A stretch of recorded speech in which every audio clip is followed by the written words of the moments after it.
Good evening, everyone. Today is Thursday, April 28th, 2022, and we are here at the monthly Transportation Commission meeting, and we are all joined virtually. My name is Bridget Obikoya, and I am the Transportation Commission staff liaison.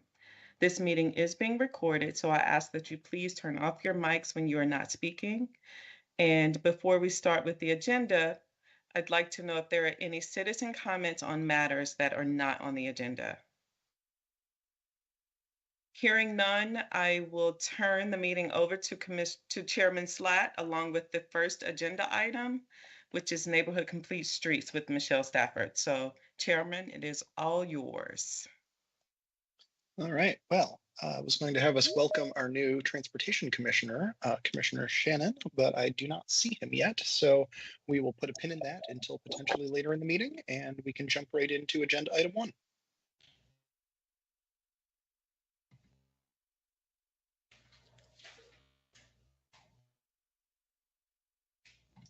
You're on mute, Michelle. There we go. Can everybody see my screen? Well, thank you for having us here. Can everybody hear me? Yes. All right, thanks for the affirmation. I am happy to be here for our second round of capital projects with the Neighborhood Complete Streets Commission.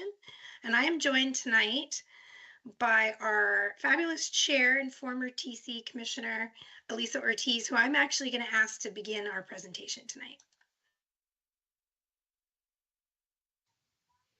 Hi, everyone. Hi, Commissioner Slatt, Chair Slatt. How are you? Good to see you, and everyone else. As Michelle said, my name is Elisa Ortiz. I'm the chair of the Neighborhood Complete Streets Commission, and I've been chair since 2017. And so really excited to have been here with the commission as we enter our second funding round for full capital projects. So Michelle, I can see the presentation, but it's not at like full screen.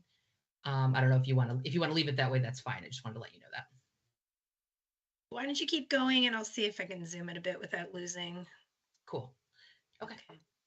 So for those who may be a little less familiar, the Neighborhood Complete Streets Commission and program has been around officially since 2014. And our focus is on improving safety and access on neighborhood streets. So that's critical. We only focus on neighborhood and local streets, not on the arterials and other big roads. So our sole focus is on those streets, and we utilize a public nomination process and an objective scoring and ranking criteria to select projects. And we have well over 100 projects that are currently on our list and more that get added occasionally. And so that's kind of a very quick overview of the program. But the way that we work is, nominating or having projects that have been nominated on the list, identifying them, and then working with Michelle, with county staff, and then of course with the neighborhoods and the affected residents to review projects and to figure out what we're going to do to make the street more complete. So tonight we have a few projects to share with you, but first I'll just quickly tell you that the last round of last funding hearing round that we had was the board approved the projects in July 2020. So I believe this commission probably saw them in June 2020. And so that was 7th Road South in Arlington Mill, which is now complete and looks fantastic. Encourage you to drive by it. And then 13th Street South in Douglas Park, which is right near my house, and just broke ground a couple of weeks ago and is deep into construction and is going to be, you can sort of see a picture there that Michelle has on the slide. It was not a great, not a great street condition for anybody who was doing anything besides driving a car. So we're going to build some sidewalks and do some good stuff. So excited about that. And so those are the ones that were approved in 2020. And tonight we have 4 that we're sharing with all of you that the Complete Streets Commission has voted to recommend approval to the board for. So quickly, and Michelle will go into the details, but these all ranked in the top 10 of our over 100 project list, which means that if they have a high ranking, it means that there were a lot of issues and problems, especially in terms of the safety and access. So we've got South Irving Street in Arlington Heights, 28th Street South in Long Branch Creek, North Fairfax Drive in the Clarendon Courthouse neighborhood, and then 9th Street South in Arlington Heights. So I think this is the time when I'm going to transition it over to Michelle, who's going to share the projects with you, but excited to be here and answer any questions y'all have as we go through. So I'm going to start with, oh, pardon my mouse. There we go. I'm going to start with South Irving Street in Arlington Heights from 6th to 7th Street South, where we will be looking to install a continuous 6-foot sidewalk on the west side of the street where there currently is not a complete sidewalk on this street. We will include ADA curb ramps, high visibility marked crossings. We will retain on-street parking on both sides of the street. And we are working in this case within existing constraints, including topography, which is like requiring retaining walls on the west side of the street and existing utility poles on the east side of the street. This project first we began working on in 2019. We had a slightly different street profile at that time, but it became a bit of a conflict because we were not achieving a street cross section that was wide enough for fire code for clear width. We kind of had to go back to the drawing board a little bit, and we have come up with a slightly different design, a little bit wider, with the lacking removal of the utility strip, sorry, blank and Lord. And we had to re-engage with the community, which we have done extensive engagement between the two phases, but we now have a project that we would like to move forward with. This project was ranked number 2 on our list with 52 points for a variety of reasons that Elisa has mentioned, including proximity to schools, Columbia Pike Corridor, it's a designated bike route, and it's also close to other civic points of interest. There's a library and whatnot. So there's a lot going on in this neighborhood. The next project I wanted to share is 28th Street South in Long Branch Creek. This is a section of road that has a bus transit route that traverses on it right in front of the Gunston bubble and in close proximity to Gunston Middle School and Oak Ridge Elementary. The project scope is to replace existing transit stops with new and improved ones that also will narrow the roadway due to their alignment and proximity, that putting the two stops side by side across the street from each other, which should have a traffic calming influence through that bit of narrowing strategically. We will also be shortening the pedestrian crossing distance in these 3 locations, including right in front of the baseball diamonds at the right by the Gunston bubble. This project was ranked number 3 on our list with 51 points. Again, like the other, there were crashes with injuries. There's bike facility or route. There's transit. There's proximity to civic buildings and schools. So there's a lot going on in this location as well.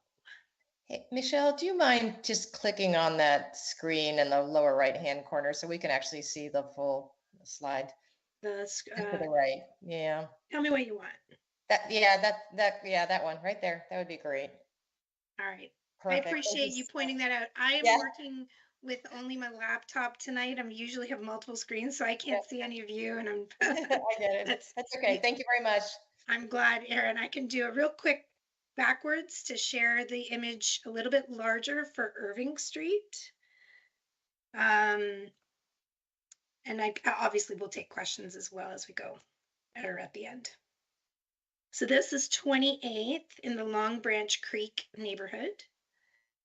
Those are our 2 larger projects, and then we have 2 smaller ones. that should be a little faster to implement. The next one is North Fairfax Drive, which is close to our county offices in the Clarendon Courthouse neighborhood, between North Barton Street and Arlington Boulevard, right adjacent to Rocky Run Park. So this project, we will be actually necking down the two of the three pedestrian mid-block crossings that cross across from the park or to the park. We will be removing one mid-block pedestrian crossing due to its very close proximity to Barton Street, and an identified bit of a safety hazard on the turning movements of larger vehicles traveling northbound on North Barton Street onto Fairfax. By the time the vehicle has reached the pedestrian crossing, it's actually just starting to really truly straighten the vehicle. So there's some visibility issues for pedestrians in this location that were identified as a concern. And also it helps to offset any potential parking loss with these two bump outs, such that we're actually adding a little bit of parking across from the park. So that's the basic scope of this particular project. We hope it will have a traffic calming influence, so that's certainly the intention, and to provide a more comfortable crossing to the park. I wanted to add too that the park has since been renovated since these three pedestrian crossings were put in, and where you the one crossing that we would be removing and consolidating to improved two other crossings, there's actually a fence all along that portion of the park, so it's not possible to access the park in that location anyway. So this was something we got some mixed reviews for, but we're really excited about how much better this crossing, the two crossings, will be for pedestrians, given that part of the reason this one ranked was because of crashes with injuries in the area. So definitely seeking for some safety improvements here. And then we have one very small remaining project on 9th Street, a very ugly, not accessible portion of sidewalk and a driveway apron at the AT&T building right behind the Career Center, which we have been working directly with the property owners to rectify in our smallest project in this funding round. This one was also on our top 10, number 7 on our list with 44 points. So all of these projects ranked highly because of a history of crashes with injury, most with injuries as well, and the activity indicators in the area of how much is going on. Why that's sort of how we prioritized these 4 projects. Before I move on, are there any questions on any of the projects or any need to go back? Okay. So this funding round to be... One question. Oh, I can't see the screen, so please speak up or somebody else moderate for me. Jim, can you go ahead and ask? Yeah, sure. This is Jim Lantelmi. Yeah, I had one question. I think it was Gunnison Street. When you had that picture up there of the overhead, the other side of the street where you're not building it, it looks like a couple of the houses actually do have sidewalks already in front of them. Oh, Are and Irving? those private or are they, yeah, that one. Are they private or are they within the county's right of way? I think that is in the right of way. There wasn't opportunity to build the sidewalk on the east side of the street because of the conflicts with the utility poles. It would have been a much, much more expensive and more difficult project to build. So we chose the west side of the street. Okay, yeah. I think yeah, that's a newer home that they developed, like in the construction of the home was asked to put sidewalk in, but it doesn't connect. And there's topographical issues on that side of the street as well. Okay, thank you. Are there any other questions on any of these projects? I'll go ahead and jump in. As long as we got the Irving Street slide up. Can you talk about what's different from the original design for this and the newly proposed design that has come forward because of the fire code conflict? Sure. I do have a slide I can share if you want of the previous design as well as the existing conditions. They're at the end of my presentation. I was ready just in case anybody asked. So if I go here, so this is the existing condition of about a 34-foot curb to curb. We originally proposed a traditional 5-foot sidewalk with a 2.5-foot utility strip, but it only created a 16-foot travelway clear width for fire. So right now, what we're looking at creates an 18-foot clear zone for fire vehicle or emergency vehicles. So through eliminating the utility strip, we've ended up with a little bit greater width to work with the competing kind of goals of following the MTP versus versus what the fire code asks for, which is actually 20 feet. So we're still not quite achieving that ideal for fire response, but we are able to make it a bit wider for them. There's one section across these two houses here, I don't know if you can see my mouse, near 6th Street, where the sidewalk will actually neck down to about 5 feet wide, but we were able to ensure that no street lights will be located in that section because of the bump out. So it should still provide an ADA compliant pedestrian environment.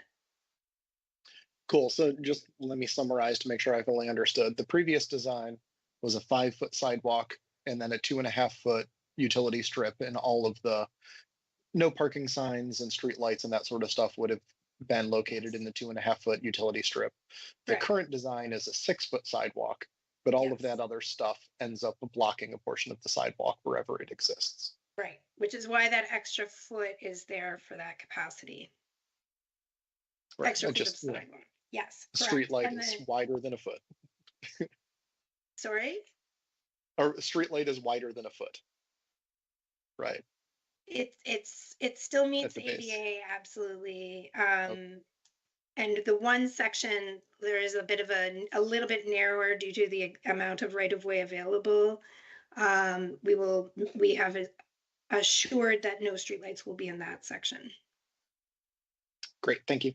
The travelway goes from 16 foot in the original proposal to 18 feet clear width. Gotcha. I see no other hands or commissioners speaking up. Thank you. So just as a picture of our funding, all of these projects are being funded through old CIP money that was dedicated to the program to spend. They total $1,600,667. I'm messing this up beyond belief, but it's all available program funds already, not accounting for any additional funds that would come for fiscal year 23, which starts in July. Woof, that was a tough slide. So in our process, really, one of the projects we started in 2019, but our re-engagement on that one and engagement on the other three, we did through the February, March of this year. We had a spring funding hearing with the commission who voted to approve or to recommend all 4 of these projects. We're now asking for an action from Transportation Commission, and we're headed to the board at their June meeting where the board would action these projects. Then we would move into detailed design and implementation beginning after that action.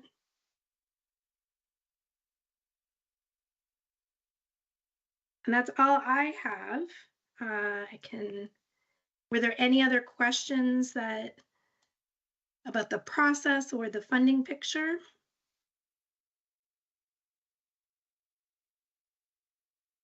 Now I can see you. Yes, Margarita. I'm just going to say, as a representative of our Transportation Commission on this commission as well, there's been really good conversation. Heads off to Elisa and Michelle for guiding us through this process in our funding discussion last week.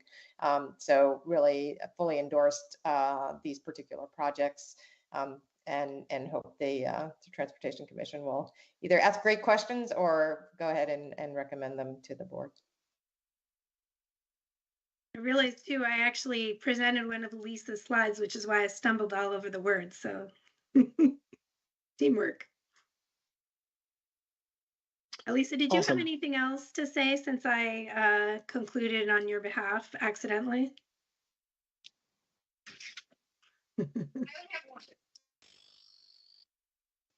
All right, great. Fantastic presentation. Great projects, great program. Big fan. But I do want to talk a little more about the fire code because it comes up all the time in often it seems like it's neighborhood complete streets that brings to us these fire code issues. So I think my first question is actually for Ms. Ortiz. So you've come to us before with a letter that we supported to the county board about these fire code issues. I know this Irving Street project was one of the ones that was a kind of a trigger for that letter. It is nice to see it moving forward. I will say the design I would call a strict downgrade from a pedestrian standpoint. Do you feel like the fire code issue has been resolved, or that we've just sort of one-off muddled our way through on this project and it's going to come back again? It definitely hasn't been resolved. There is not a firm, policy statement from the county about the issue, other than following the fire code, which calls for the 20-foot clear width. So I'm also really excited that we finally got this Irving Street project off the ground, because obviously we've been working on it, on and off in the neighborhood. Was expecting it a couple years ago, and it might have been the first that we ran into a big problem, but it won't be the last. I mean, most of the reason that streets get ranked very highly on our list is one of two: either crashes and especially crashes that involve injuries, and or a lack of sidewalks on at least one side of the street. So inherently, building sidewalks almost always is going to run into street width considerations, where a sidewalk didn't exist previously. So no, unfortunately, we never did get a response to the letter that we sent to the county board. Never got a response from the county board directly. So no, the issue is unfortunately not yet resolved. We're just going to keep trying to push through and get projects approved if we can, while also continuing to strongly encourage the county to clarify their position on this. Great, thank you, Ms. Ortiz. That's really useful. Commissioner Price, I see your hand up. Hey, my mic works. Excellent. I just actually want to say congratulations, Ms. Stafford, Commissioner Ortiz, Commissioner Bros. I mean, fantastic work. I think complete streets should be, how do I say this, more pervasive throughout the county. It should be policy. This shouldn't even be a discussion. And no offense, I don't even think there should be a commission for it. I think it just should happen everywhere. Come to my neighborhood. You want to talk about incomplete streets and crazy streets? Come to my neighborhood. And just congratulations, great work. Please know that you're appreciated, and just keep going forward. Thank you. Thank you, Commissioner Price. So, commissioners, I'm inclined to move that we support all these projects, recommend that the board move them. I also think it's imperative that we take this opportunity to flag the fire code issue for the county board yet again. They clearly just need to hear from us some more, and maybe that'll finally move the ball. Because in my opinion, that 2.5 feet utility strip was going to do a lot of work. It was going to be that place for snow to sit. It was going to be that place to make sure that all those, sign poles and street lights were not infringing on the clear width. It was going to be some pervious surface that water could actually flow down through, and that sort of thing. So I really think this fire code imposition has resulted in a worse pedestrian experience, which potentially means a less safe experience. And I still haven't heard anything convincing from the fire department, who never seems to actually come out and talk about this, on why it's so important. And in fact, I've seen a neighborhood conservation presentation from Arlington DOT and the fire department from like 10 years ago that basically said like, hey, you got 20 feet of clear width every place there's a driveway. And so you can, extend the legs on your fire truck any place there's a driveway on this street. You've got more than 20 feet in those spots. And so why are we making, not building sidewalks or not having a place for snow to go in order to meet this requirement? So I'm the opinion we should be tacking on something to our recommendation about the fire code. But I will stop talking because I see Commissioner Lantelmi's hand up. So go ahead, Commissioner Lantelmi. Yeah, I just want to totally support everything you're saying. The fire code, I think, is very, very narrowly focused. It does not take into account the trade-offs of having wide streets, especially in residential neighborhoods, which encourages cars to go faster, which is, of course, less safe for pedestrians and for the residents there. I agree with Chair Slatt. I'm not sure I've ever seen anything convincing that says it does not work. In fact, we have these streets that are already yield streets that the fire department has been able to provide services on for decades since they've been laid out. So I don't understand why all of a sudden we can't have them anymore, or we can't create them anymore. If, like I said, there are various places in this country, if some of the best neighborhoods in our country, if they got leveled by a tornado, you couldn't rebuild them under the fire codes anymore, even though they're the highest priced places in these cities. So anyway, I fully support this, and I think we should continue to be banging this drum with the county board. Thank you.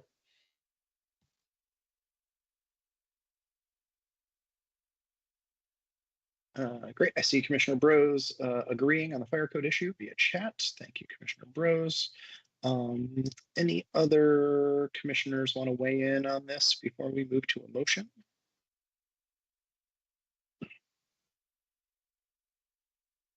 All right, then you're going to have to wait while I formulate a motion. We'll wait.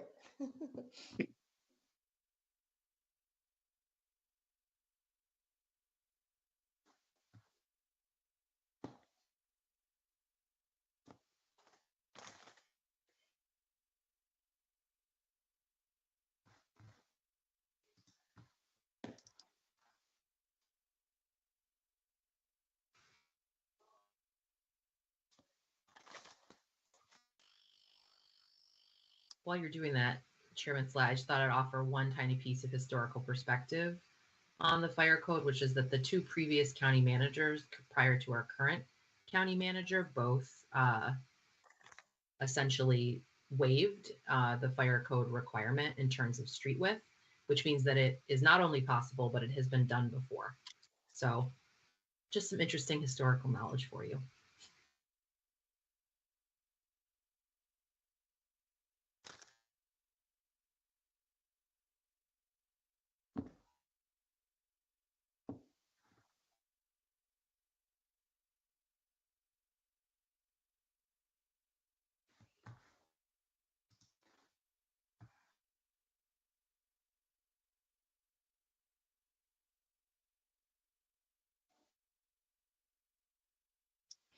Thank you very much for your patience.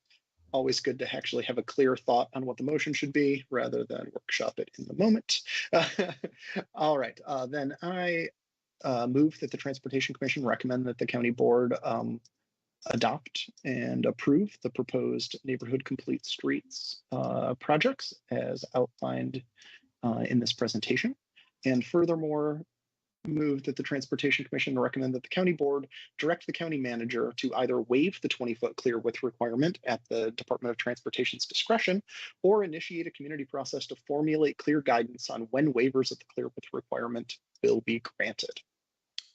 I'll second that. It has a second. Is there any discussion of the motion?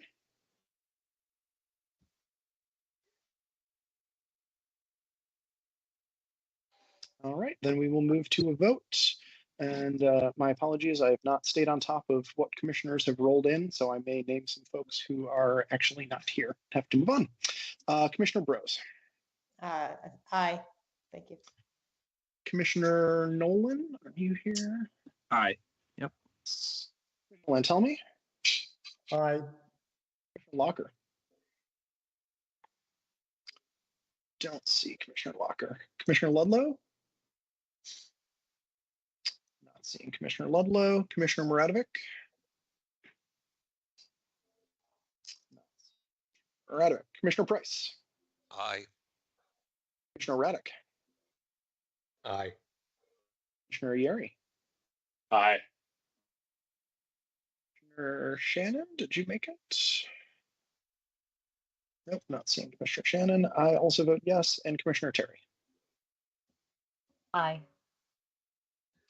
All right, that passes unanimously. 1, 2, 3, 4, 5, 6, 7, 8 to 0.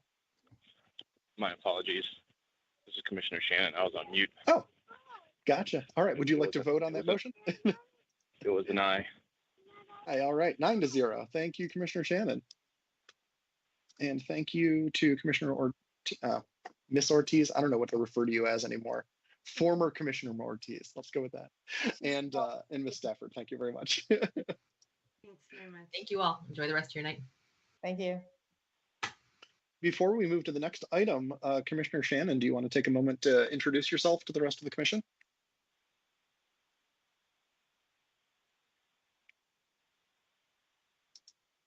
Sure. Can you hear me? Sure can. Great. Fantastic. Well, hello, everyone. Thank you for having me here. This is very exciting. My name is Tom Shannon. My day job is with the American Red Cross, but I've spent a lot of time within transportation and have a background in what may or may not be the infamous dockless bike share startup schemes at the beginning here in DC.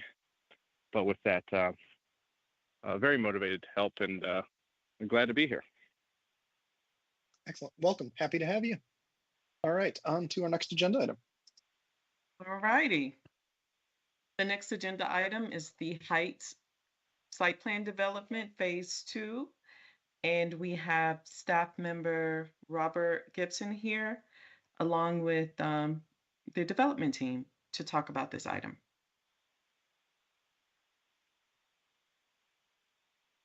Good evening, Transportation Commissioners.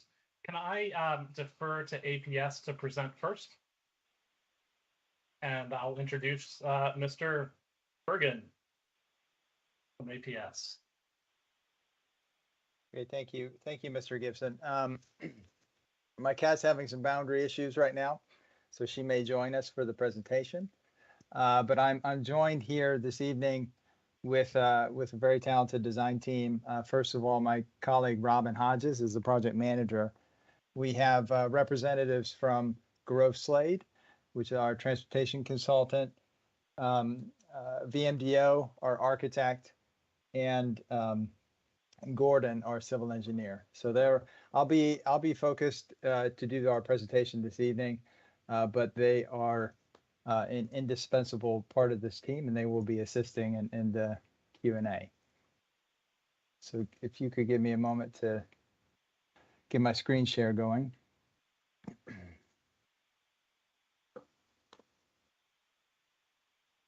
All right, would someone be willing to affirm that you could see my my screen currently? Sure can. Thank you very much. All right, so we appreciate the opportunity to be heard this evening and present our what we're referring to as the Phase 2 of our Heights building project in Western Roslyn. It's a bit of a blast from the past for those who have been around for a bit. To orient orient things before getting into the presentation. This is part of the Western Roslyn development plan. Our facility, the Heights building at the corner of Roslyn and North Quinn, was completed in 2019, opened in the fall of that year to welcome students. The adjacent development of the Penzance property finished sometime later, including Roslyn Highlands Park along to the north of the Aubrey building along 18th Street, and then the APA development at Queens Court across the street from across 18th Street from our site. So the phase two, the footprint of phase two essentially extends from the northern edge of our building to 18th Street, extending to the western boundary North Quinn, the eastern boundary of Roslyn Highlands Park. So in summary, since the facility opened in 2019, the Heights building has been functioning under interim condition. This was due to the site being selected as the temporary home for Arlington County Fire Station 10 while it was being constructed in the adjacent development. That temporary fire station has since been removed, so our phase two project in completing the capital project is what we're presenting this evening. And that associated with this project is vast improvements to building access, accessible parking, several transportation infrastructure facilities, and an overall improvement to observed school operation issues that we've had since the facility opened. This is a part of the school board's most recently adopted capital improvement plan. As part of the work, we did conduct a multimodal transportation assessment, which concluded that our project will not have a detrimental impact on the facilities, and it will significantly improve existing transportation issues at the site. We expect construction to begin sometime later this year in the fall and extend through next calendar year. Just for a familiarity of the two conditions, on the left-hand side, the interim condition identifies what the site looked like from the facility opening until the temporary fire station was removed. The school had access to a temporary field, a natural grass field, and since the fire station was removed, that natural grass field has been extended to Quinn Street.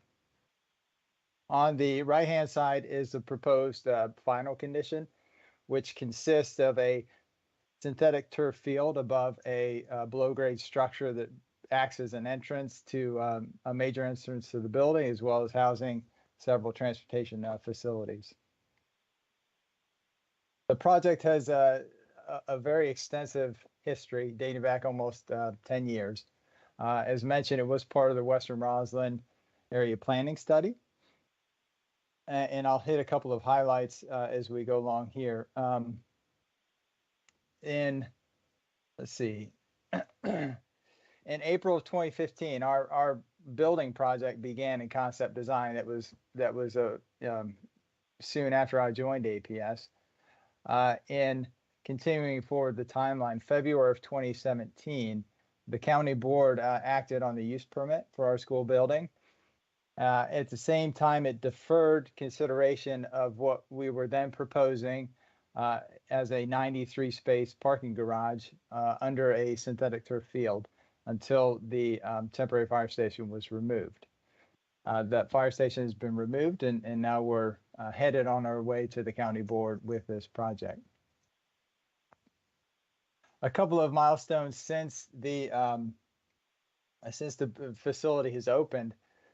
In 2020 and 2021, we had some discussions with our school board around solving some of the operational issues observed at the building, which eventually led to approval of the project in the capital improvement plan. The temporary fire station was removed during this school year and last November, and the Roslyn Highlands Park was completed earlier this year. So our proposed design it has what I would describe principal features and other features. I'll describe these as we go through the plans. But before getting into the specific detail of our proposal, This chart compares some key differences between what we had proposed in 2017 in conjunction with our school building and what we're proposing now. So there was a change in the field elevation. I'll be happy to address that in further detail with this group if necessary. But more pertinent to your purview, I suspect, are some of the other items. So particularly around 18th Street frontage. In 2017, our proposal included a parking lane along APS frontage with a 14-foot sidewalk that consisted of a 10-foot clear sidewalk and a 4-foot tree zone.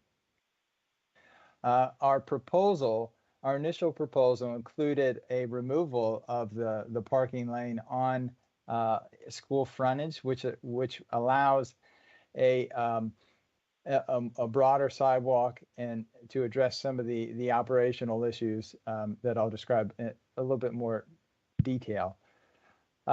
Since February of this year, when we submitted that proposal, we've had ongoing discussions with county staff and are considering an alternative to that, which would maintain the parking lane and results in a 15-foot 3-inch clear sidewalk. And there's some trade-offs related to that alternative, particularly around the disposition of street trees. We feel like the clear width of the sidewalk allows us to operationally achieve what we believe is necessary, and I can describe it in more detail in some of the images later. Related to the parking provided in the proposed project, in 2017 there were 93 spaces. Not a lot of attention was identified to specific uses. With this proposal, we have 61 spaces, and we have been very specific on at least our initial proposed uses for those spaces, and they are intended to address several operational issues that we have, and there's a chart later on that sort of compares some of those. And lastly, just a point of comparison, the egress points from the field itself. In 2017, we had 2. And subsequent conversations with code officials, we've doubled that because of the amount of people that could potentially be on the field and being able to safely exit those individuals to a public right of way. So relative to TDM, so our just before the pandemic started, we had launched our regular APS Go survey, which included surveys across to get both staff members and students drive mode selections. That since it was launched around essentially right before APS had closed because of the pandemic, it was eventually canceled.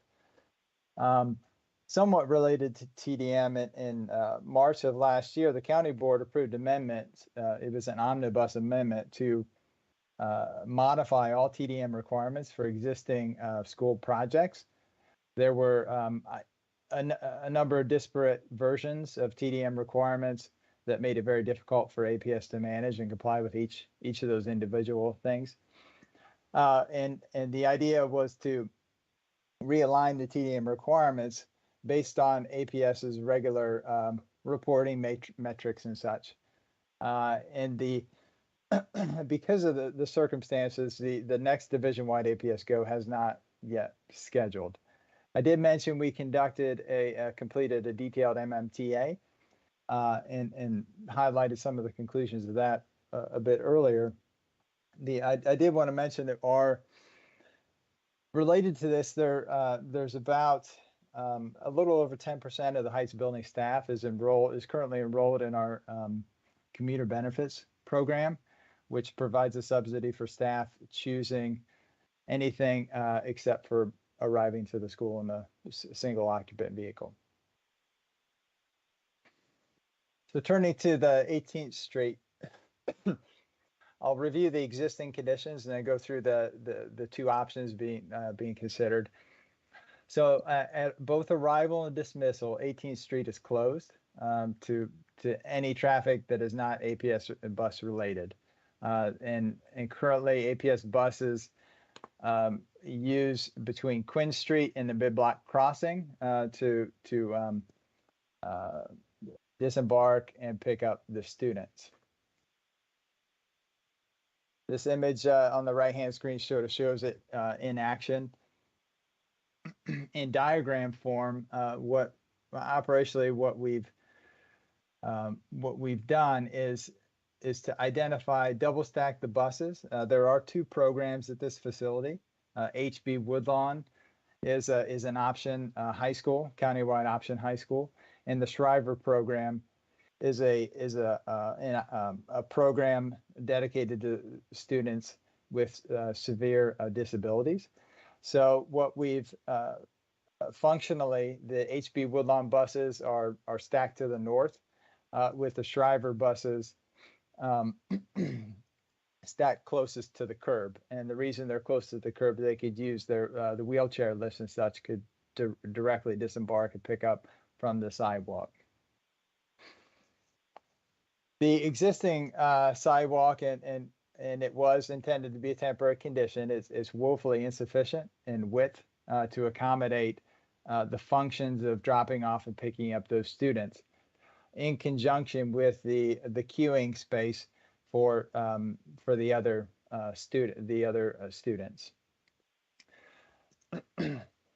Likewise, there are some issues related to drivers sort of entering the street at periods of closure.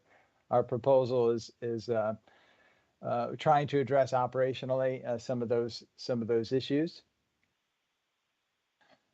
So in summary, the differences of a sidewalk configurations are kind of identified here.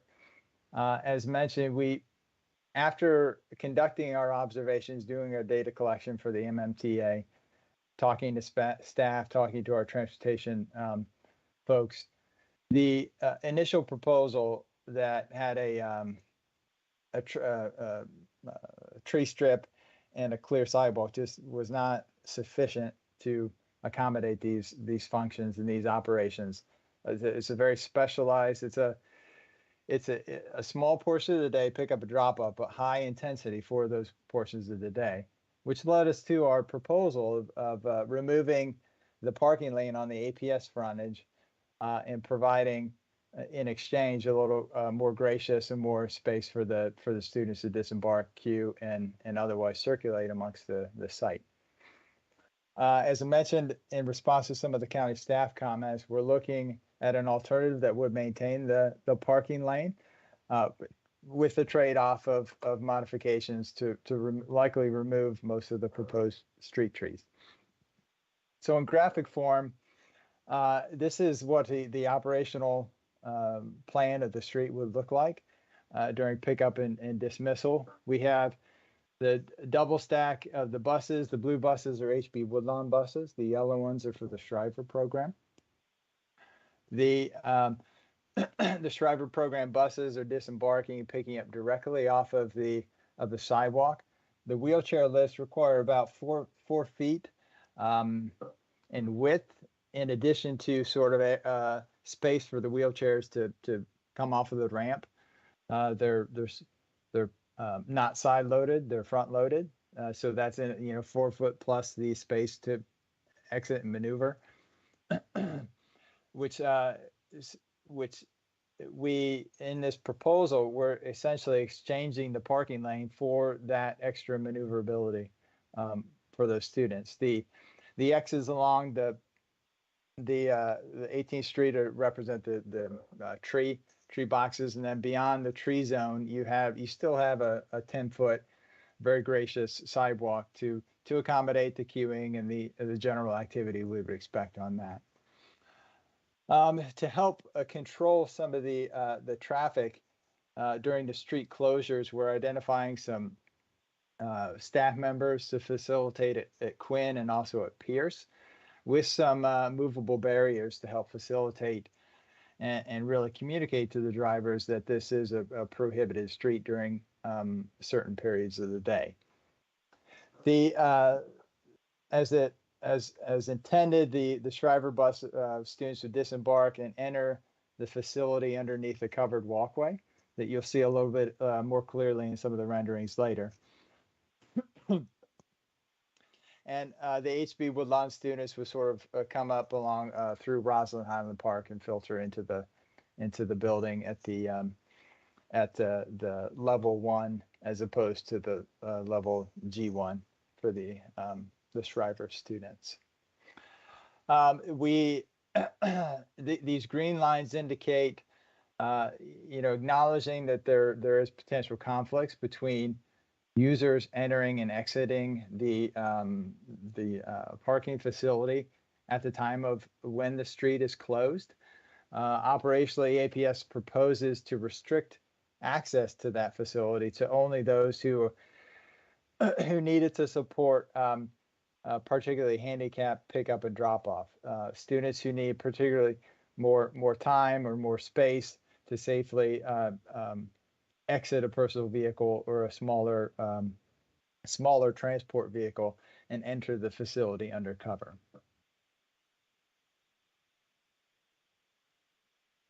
This is the alternative being considered. So it maintains the parking lane along the HPS street frontage. What this allows is these HB Woodlawn buses are further planned south in the image, meaning that if there are if the parking lane along the north side of the street is occupied by vehicles, then it will not be impacting school bus operations. There would remain the potential of folks, I guess in this proposal, APS would propose no parking, certainly no parking during pickup and drop off times, and maybe even during the school day, to try to head off the opportunities of a car being illegally parked there at the time where we need to use those facilities. Likewise, the broad and sort of clean, as uninterrupted sidewalk as possible allows our buses the flexibility to dodge vehicles that could be illegally parked there when we would need to disembark students.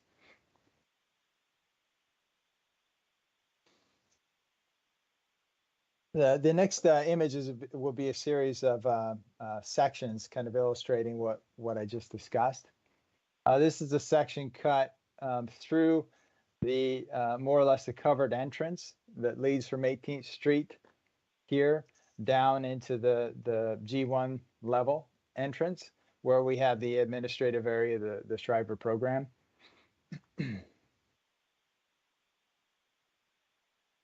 This is the same image enlarged.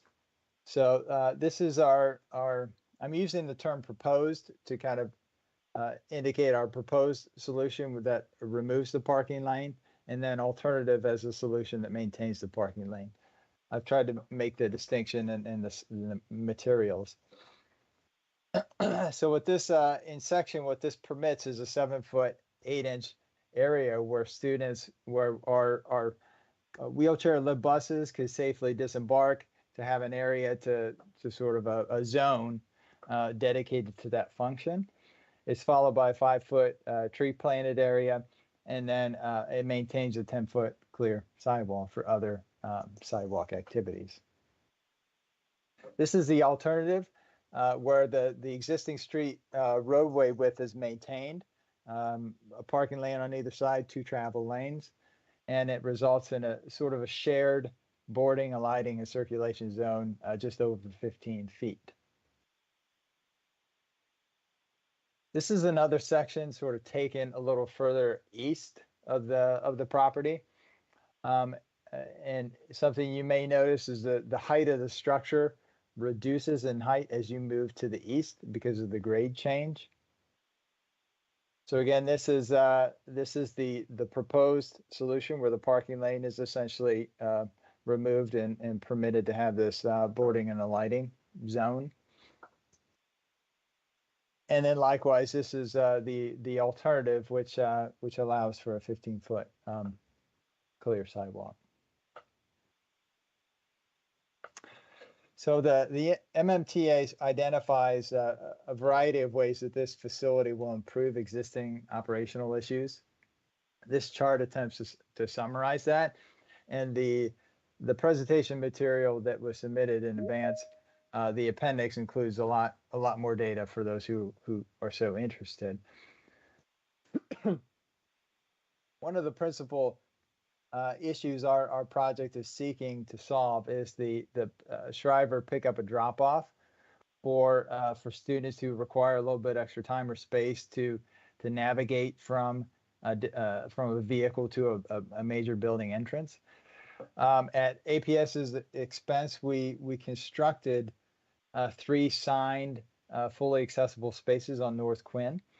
Unfortunately, those spaces function very poorly in practicality because they're often occupied by other vehicles, and the number seems to be less insufficient for the demand.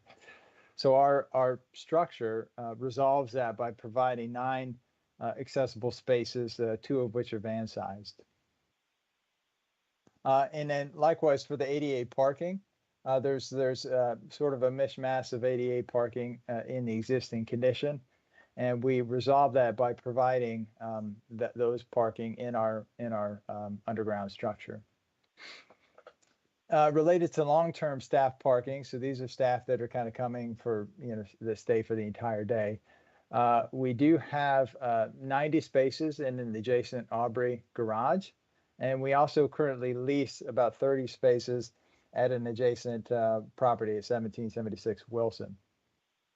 So our facility will allow us to forego the lease spaces at 1776 and have an opportunity to have exclusive control over spaces on an APS site. For really, as it stands, there's no real place for staff to have short-term loading or unloading. If you're a staff member that are parked sort of blocks away and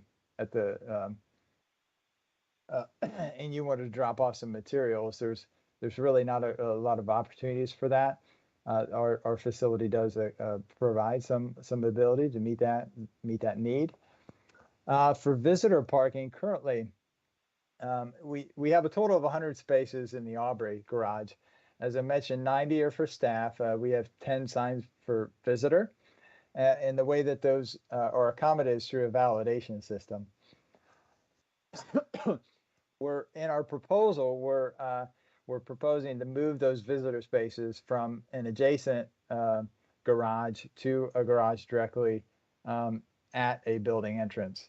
And then that would permit those 10 spaces in the Aubrey to be available for long-term staff. One thing that was may seem small, but it's been really important in practicality is maintenance, access, and facilities for Parcels at the site. We have a very small loading dock right behind the 7-Eleven, and we don't have a great solution for our maintenance staff who need to regularly visit and service the building. So we are accounting for some dedicated spaces in the structure for that. And if for event parking, the school currently relies on nearby on-street and adjacent garages. And with this facility, we do have an opportunity to be less reliant on adjacent garages, validations, and folks paying for on-street parking. So this is the layout of the structure in graphic form.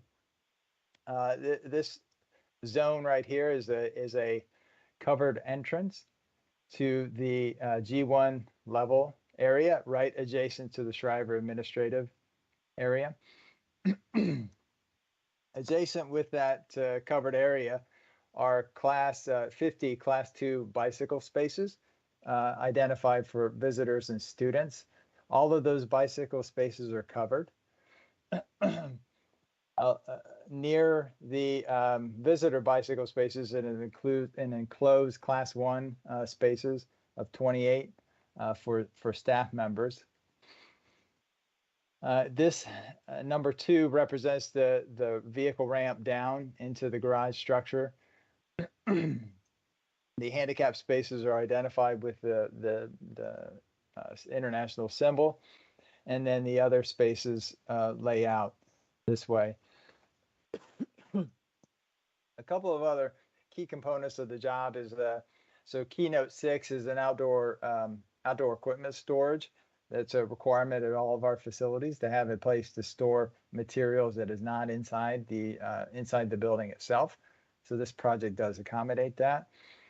And there's a very large stormwater vault that was deferred from our phase 1 construction because of conflicts with the adjacent construction of the adjacent development. So as we are required to install that as part of our phase 2 development. The next images are a series of renderings. All the renderings, please keep in mind, that represent our proposed condition. So that's what you'll see is the proposed condition along 18th Street that removes the parking lane. So this is a view from North Quinn and 18th Street. Is sort of have our operational movable barrier identified with a staff member assisting to prohibit unauthorized vehicles from entering 18th Street at that time. This is the covered entrance. It's such a gracious of a slope. It's not even technically a ramp. It's just an inclined surface that gently goes down to the garage, the G1 level. There are the bicycle racks under cover, and then this is the vehicle entrance. A similar view, but more from eye level.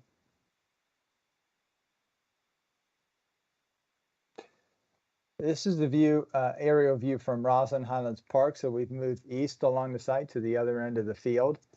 You can see our proposed double stack of the buses, with students sort of moving in between the buses to the mid-block crossing to cross. This is the path that goes through Roslyn Highlands Park, and you can see our connection between the park and the field in the building, well represented. A similar view just at eye level. And a view from within Roslyn Highland Park. This is an aerial view along Quinn Street. So you're sort of at the Quinn Street, and here's 18th Street headed east this way. All right, a couple of comments on the construction phase. So no doubt this project is more complicated and more costly because of separating into 2 phases. Not only do we have to keep the we have to keep the building functional and open during construction, and so we have some complexities around that, and also some costs related to just general market escalation. The building will remain open except for breaks during the period of construction. And as mentioned at the onset, it's expected to begin later this year and extend through 2023. We're on our way to the county board. We have one more stop to make at the Planning Commission on Monday, and then we'll be at the county board on later that month. And that's my presentation. Be happy to answer any questions and respond to comments. Thank you.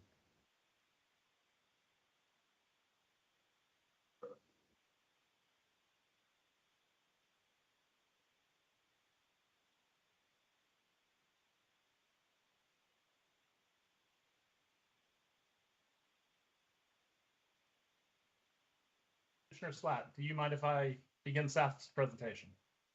I was expecting you to jump right in. Thank you very much. Thank you, Mr. Bergen. I am happy to present staff's analysis for the phase 2 of the Heights building at 1601 Wilson Boulevard. If you aren't familiar with the site is generally bound to the south by Wilson Boulevard. The western edge is North Quinn Street. and 18th Street North is along the northern edge. The eastern edge is a pedestrian walkway, linear park that was created as part of the RAPS plan and overall developments. I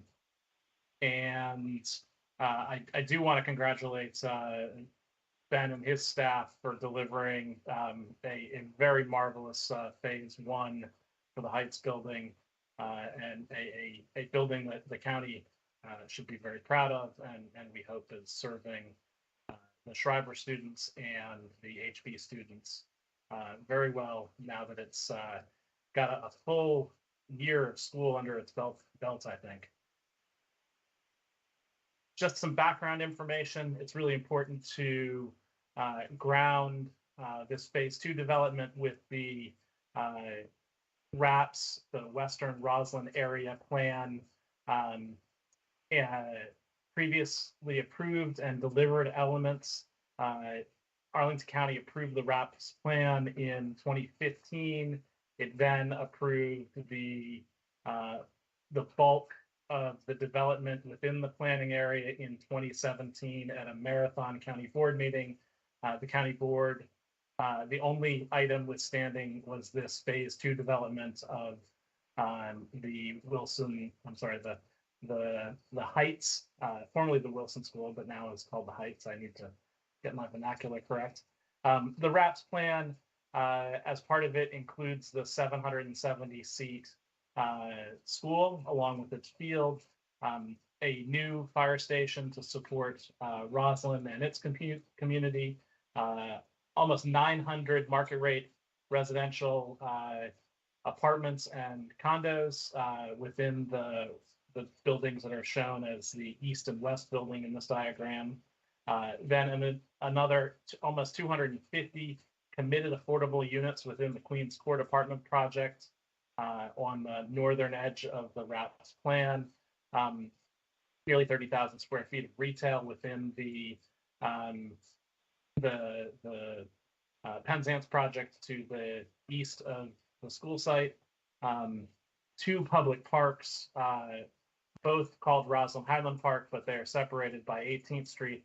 One is ostensibly a basketball court and other amenities, along with the second park, which is a playground for younger children.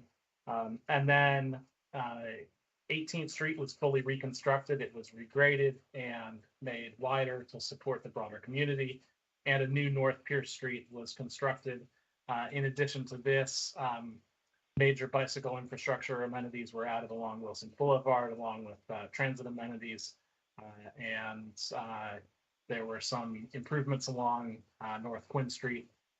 So it's very remarkable that we are here today, almost 5 years after the approval of this plan, and we're seeing this community at its youth, and hopefully will be maturing into a wonderful portion of Western Roslyn. Some background on phase one of the Heights project. The county board approved the 5-story school, which includes 2 levels of below grade educational space. It's about 180,000 square feet of school. It supports 775 students. Those students are part of the HB Woodlawn secondary program and the Eunice Kennedy Shriver program, which supports students 11 to 22 with special needs. In addition to the parking that's being discussed in this action, the county board acquired and has now gotten control of 100 off-site parking spaces, which are within the Aubrey Garage. The Aubrey Garage is ostensibly adjacent to the site and has a dedicated elevator from the G1 level where APS users park up to the surface level where they can directly enter in the school. In many ways, this is considered in zoning terms as off-site parking, but with its proximity, it is just as proximate to the school as many parking spaces at other APS facilities, albeit below grade. During the hearing in 2017, the county board deferred approval of the phase 2 development in order to request that APS do a parking study to analyze the demand and justify the construction of the additional on-site parking that is proposed as part of this project with phase 2. And APS has done that with the MMTA document, which they show you. And I'll go through as some of that as we talk about the issues which staff has identified in our analysis. If you haven't been along Wilson Boulevard to see this beautiful building, this is one of the original renderings. And with the exception of some blinds drawn, it is very similar to what you see here. And hopefully the trees and the trees and plantings on the roof will continue to grow and eventually look as they're shown here. This is a rendering of the rear of the site. This shows the field at the 175 elevation that was studied with the 2017 approval, but that field and was ultimately not approved at that time. And here we are back at the project. Specifically, this phase 2 development is looking at a 61 space garage that's partially below grade. Above that is a synthetic turf field that will support activities of the school, and when the school isn't using it, hopefully support community use. The 61 spaces, as Ben has talked about 30 of those will support staff parking in their proposal, 14 of them visitor parking spaces, 7 standard ADA spaces, along with 2 loading spaces, so 9 ADA spaces in total, 6 van or maintenance vehicle spaces, and 2 staff loading and unloading spaces. I would suspect that APS, as if this is built, would change the utilization of this over time, but this represents a good snapshot of what they're planning today. In addition, one of the major elements to the project is that covered walkway from the corner of 18th and Quinn Street, which gradually transitions to the Shriver program grade, which is the, I think it's called the B1 level of the building. And so that provides a covered access point. It also provides staging space for students that in wheelchairs and with other mobility needs to wait if they need to wait for the buses to arrive in the afternoon or throughout the day. As Ben discussed, the garage and the covering of the field above do also create covered and secured bike parking spaces for the teachers and students. This diagram gives you a good idea of what the proposal is. Here is a rendering of the proposal, and as Ben has talked about, the parking lane and the streetscape along the edge of the southern edge of 18th Street has been a focus of the county's discussions with APS through our review of this. Other discussions that we'll talk about throughout this are the field elevation and its impact to the feeling and the streetscape along here, along with the visual permeability to the school building, and how the field elevation and associated stairs have sort of transformed the flow between the public park at Roslyn Highlands Park and the APS field. And as you see, the absolute masses of students rendered in this photo, which I don't even think is possible, but they are well supported by a wide walkway from the bus area through to the main entrance of HB. This entrance is principally for HB, but it does support all users. And after my presentation, then please correct me if this entrance is not an access point for Shriver students and teachers also, should they need to arrive from the east. As we look at what the county board asked APS to do in evaluating the parking demands of the school, the county's really looked at two MTP policies to consider and help guide our consideration of this project. Policy 6 in the curb space management element, which is to ensure that the minimum parking needs are met and excessive parking is not built. Divert resources saved by reducing excess off-street parking to other community benefits. And policy number 13, to provide travel options for persons with disabilities through reserved access to curb space and dedicated off-street parking with the enforcement. So we talk about the county board's direction for 2017 to study the utilization. Within the MMTA, APS provides this graph. It shows the utilization of 100 spaces within the Aubrey garage throughout the day. What this shows in green is the APS utilization. Light green is utilization of other spaces within the Aubrey garage that are not dedicated for APS use.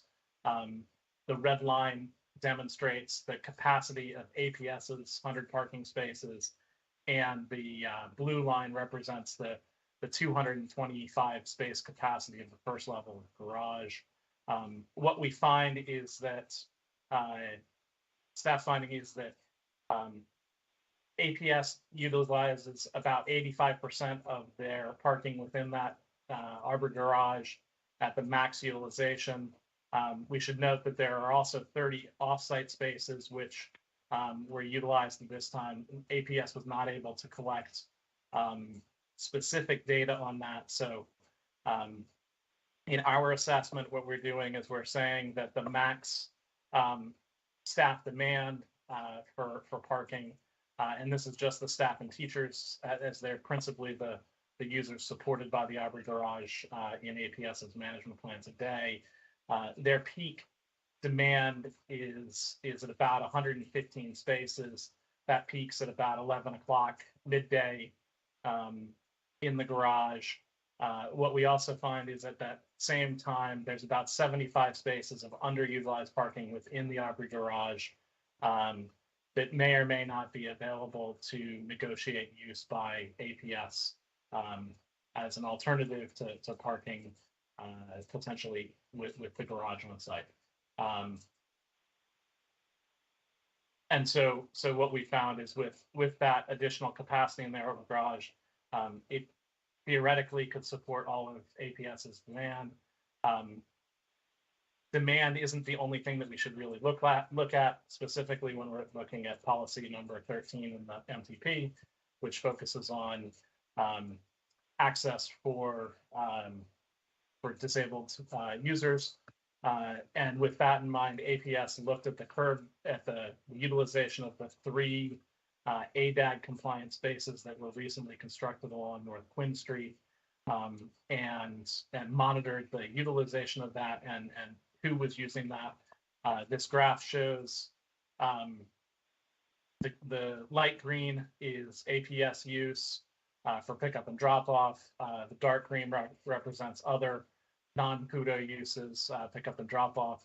And you see how throughout the day the spaces are occupied, sometimes at full capacity and at just past sort of the morning bell time.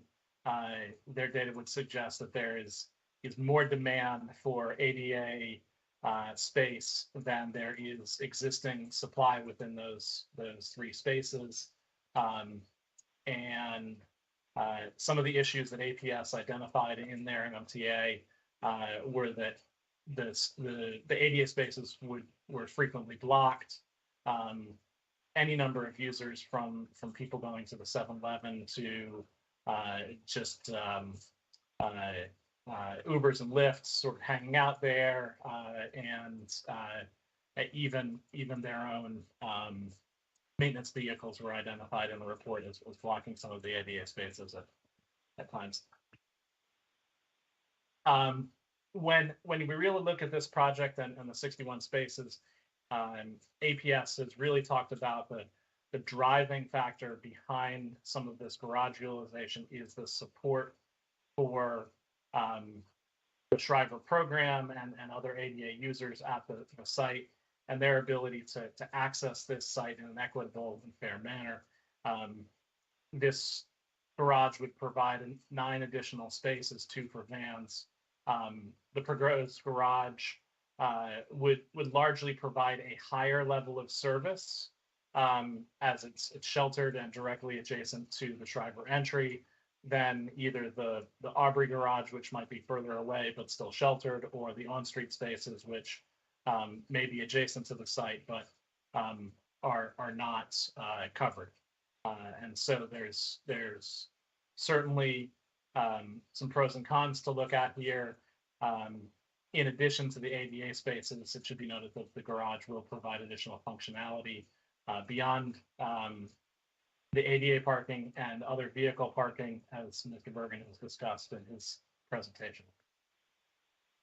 So once again, we've identified that the MT code policies 6 and 13 are important policies to look at here. In some ways, those policies,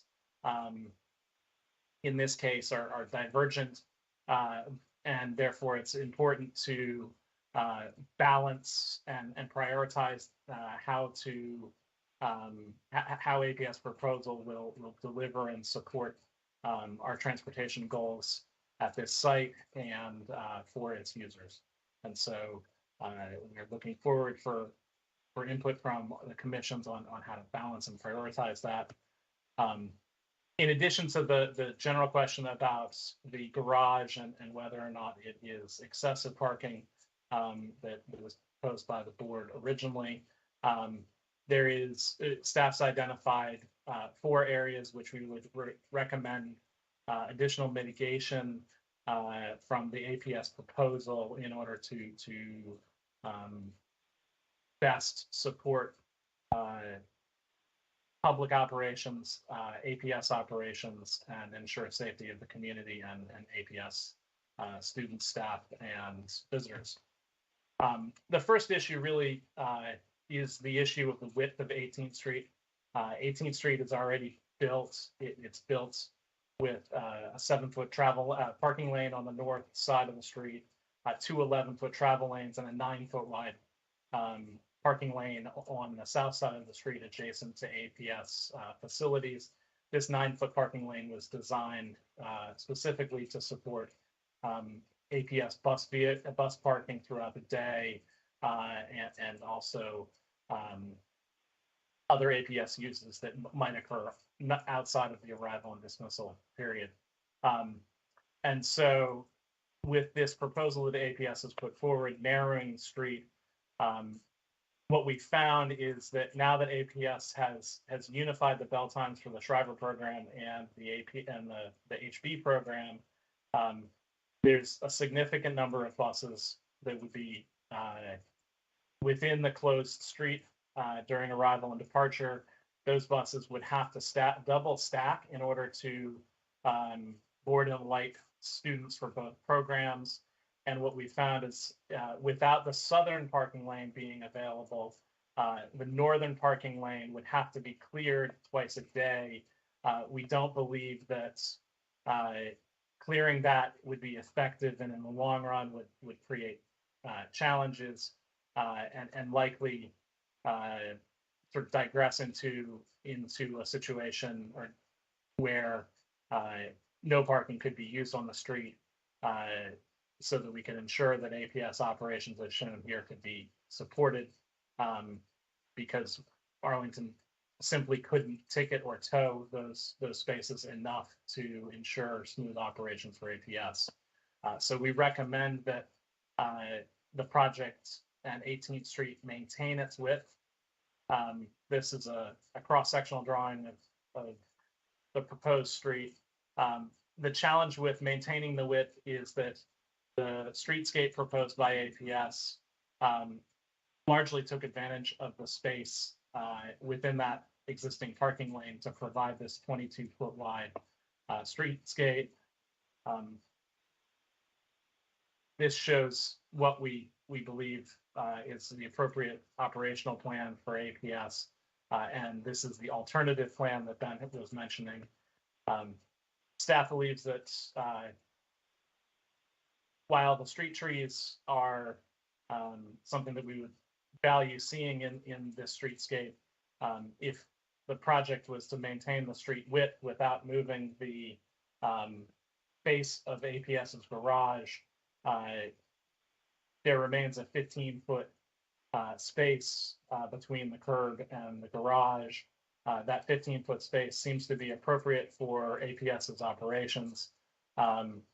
Staff would recommend that a small portion of that 2-foot planting buffer be provided along the back edge of that, providing a 13-foot clear area to support APS operations and pedestrian flow along the sidewalk with a slight green buffer against the garage.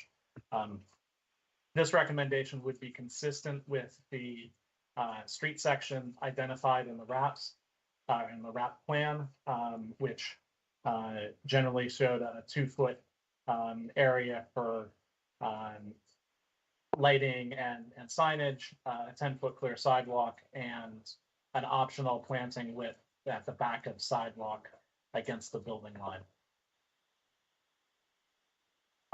The next issue that staff's really identified on this APS plan is that the garage entry as proposed, and there really isn't an alternative location for the garage entry at APS,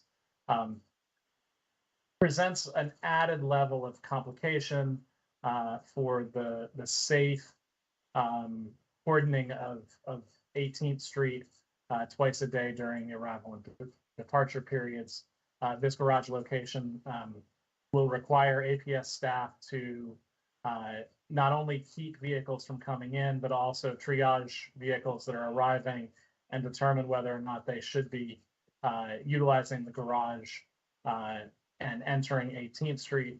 That entry of 18th Street will then, vehicles would then presumably conflict with driver students going into the main entrance and potentially other students walking along 18th Street. For this reason, staff recommends that a significant operation plan be developed by APS.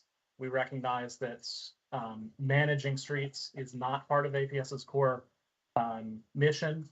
Their core mission is to educate our students, and this is an area which is not typically core to their process, but with the school as designed and the operations that they're looking at, we feel that it's incredibly important that APS develop a culture of safety around the operations of 18th Street, develop a very solid plan, staff that plan for daily operations, provide that staff with safe equipment, safety equipment and signage so that that staff can ensure the safety of the students, staff, and general public users of this area. What we stress this principally because Arlington County Police and Arlington County DES staff do not have the resources to manage the operations and closure of 18th Street twice daily, and so it is critical that APS develop this culture of safety for the safe operations of 18th Street, and we're recommending and continue to work with APS on developing a condition around requiring both the plan and staffing of that plan to support the programs here at the Heights building and with phase 2. The next challenge that staff's identified is is really the field elevation and how that impacts both the feel of 18th Street, its connection to the field's connection to Roslyn Park. APS is proposing an elevation of 180 for the field. This is generally consistent with the elevation of the first level of the HB program here, and would provide a pretty interesting flow between the school and the field. But where it breaks down is how it transitions the grade from the field at sort of this central midpoint here, that is really an interface of public spaces, how those stairs impact the sidewalk here on 18th, and really how this wall that is provided creates a really substantial barrier between the sidewalk and the field, and then subsequently the beautiful building that APS has built so far. Originally, APS in the proposal that was deferred by the county board proposed a field elevation of 175. That's a 5-foot difference. I apologize, you're probably having a look at your monitors and may not be able to see this very well, but there's a substantial difference between this elevation as proposed in 2017 and what we see today in 2022 with the 180 elevation. We point this out because the cross sections of APS's proposal towards the end of the street, towards the eastern end of the street, the field's going to be about 8 to 9 feet, or the field walls are going to be about 8 to 9 feet above the sidewalk elevation, which is almost a full story. And then as you look at the cross section at the driver entrance, that with that sloping field, that rises the field's just the first wall of that, not even the fence above it, but the first wall up to being almost 20 feet in elevation, closer to 2 stories of elevation up. And so we recommend that APS consider going back to the 175 elevation as it better integrates the field with the surrounding public uses and public spaces, and we believe that APS can manage and ensure the provision of equitable access to the field for both users of the Shriver program and the HB program, as they had proposed in the previous iteration. This gives once again an image of the field as it was contemplated in 2017. That represents the 4 issues that staff believe need mitigation should the garage program be advanced. The county manager is his recommendation is still under consideration. We are looking forward to the discussion and input of our advisory commissions as we prepare to, as we and he prepares to bring a recommendation forward to the county board. Mr. Slatt, I respect your conversation earlier about an easy motion, and I apologize for certainly not making this an easy motion for you. Just a quick rundown of the community engagement so far. We go back to the February 2017 county board meeting. We then had an April 14th PFRC meeting for the project after it was resubmitted recently. And now we're into our commission meetings. The TC meeting today, we had a Parks Commission meeting on, and I have a typo there, on the 19th. And then we go to the Planning Commission on the 2nd. And the county board is scheduled to hear this on May 14th. And I thank you for sitting through a very lengthy and detailed presentation. I will be happy to answer any questions. Thank you, Mr. Gibson. Ms. Obukoya, I believe we have a speaker from the public on this item. We do. Just need to see if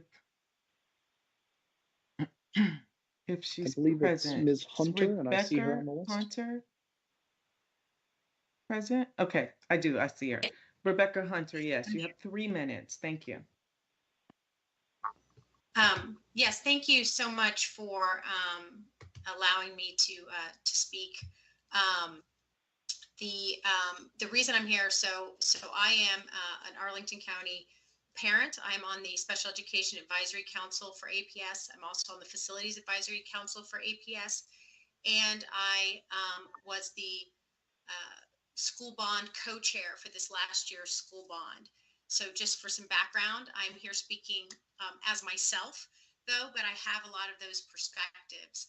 And so, you know, the most important thing, you know, from my perspective, is to follow through with the commitment that we believe the county and APS, you know, has discussed since the beginning phases of the Heights, which is to provide that accessibility to this driver students.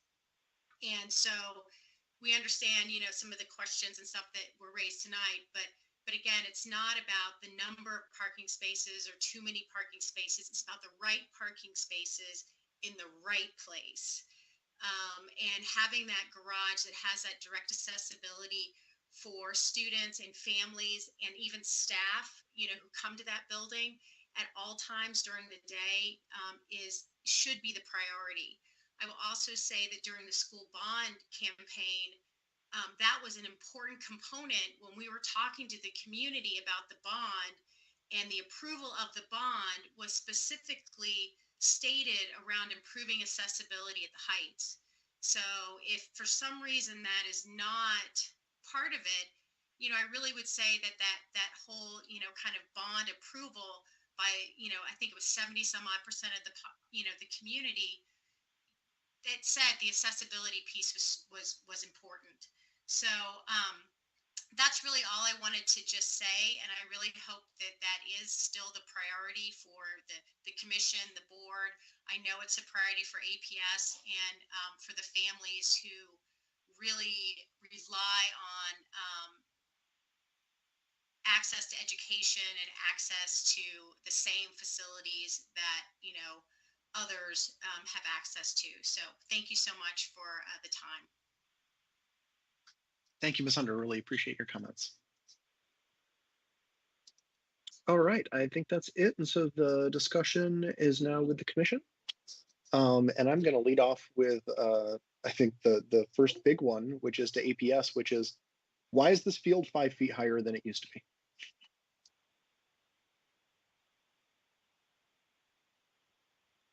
Right, I'll use the material in our that was in our appendix to address that question. I'll share my screen.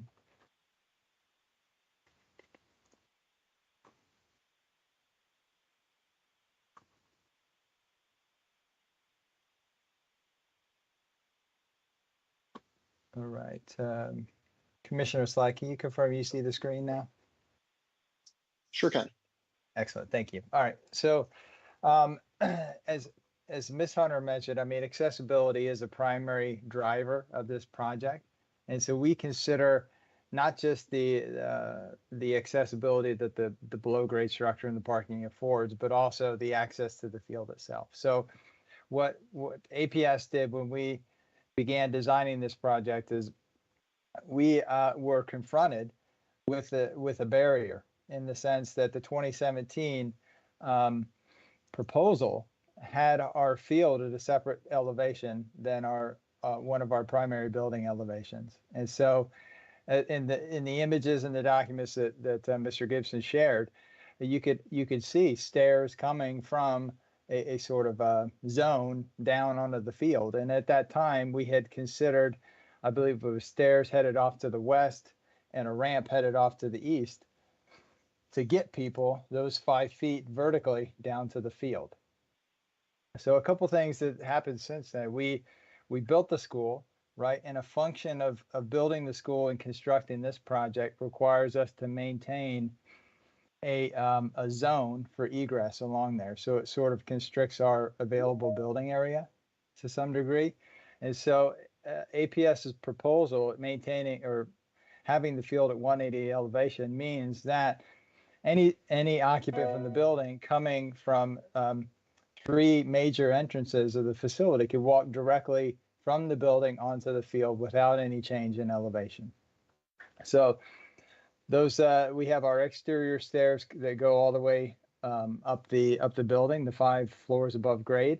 We have an access, a major access point to the facility right here, and then we also have another major access point at this location. So our decision to locate the field at 180 elevation was in consideration of designing this as a field that supports the school function first, as opposed to the alternative, which if we were required to reduce the field elevation, we would have to navigate occupants from that level down to the field in presently what's the runoff zone here. The field as striped is the minimum field size in our memorandum of agreement with the county. If we do need to provide alternative access from the building to the field, that means the field size gets smaller, and we would no longer be in compliance with the MOA document. Some other considerations that it was important.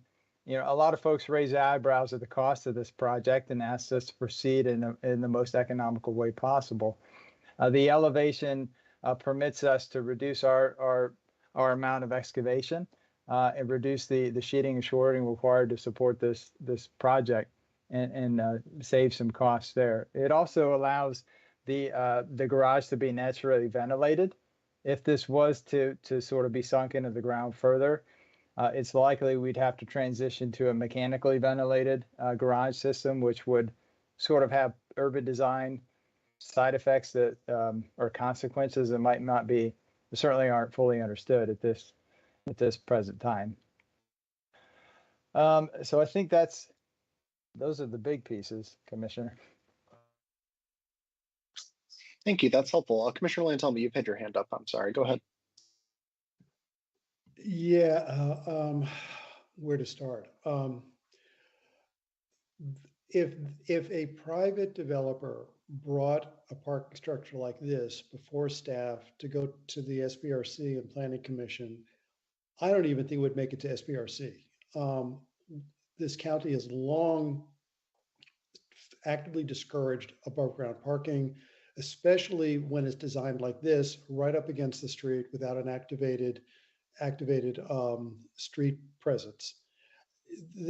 This just doesn't work under our comprehensive plan. It's just not something that, from a design viewpoint, from an urban design viewpoint, would ever make it through the process if this was a private developer. That said, I'm also wondering why, looking at 18th Street, which is actually a fairly short street, and until this project or any of the projects around this area, was a really minor street that didn't even have sidewalks for a big chunk of it. It was a very odd street for a very dense environment. It's only 2 blocks long. It goes from Quinn to Oak. It's not a through street. And maybe RAPS was wrong in the way they characterized the need for the street or the design of the street.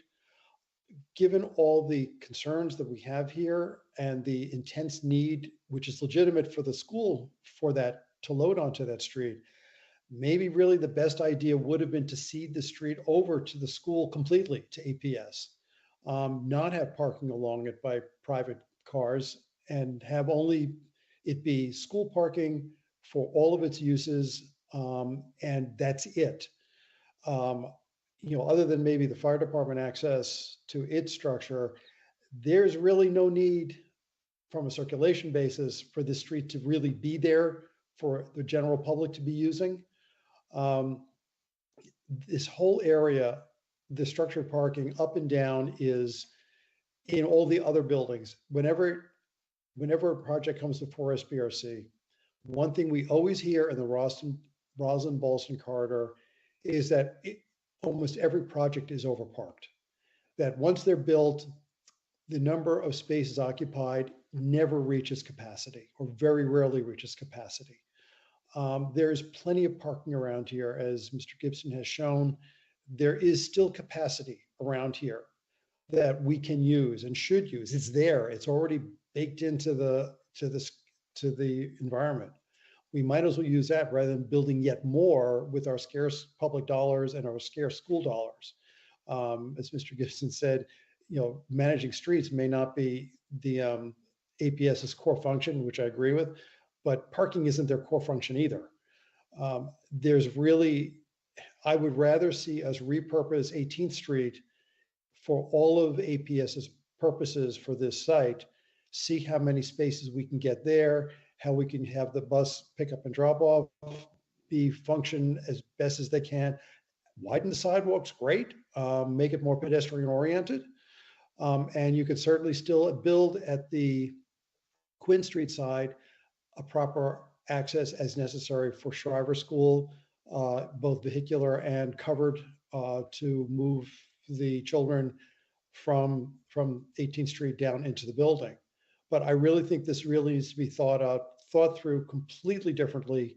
I would think that both APS and DES really need to rethink 18th Street as a whole, design it for the school purposes rather than for public purposes, general public purposes. Anyway, thank you. Thank you, Commissioner Lantelmi. Commissioner Price, go ahead.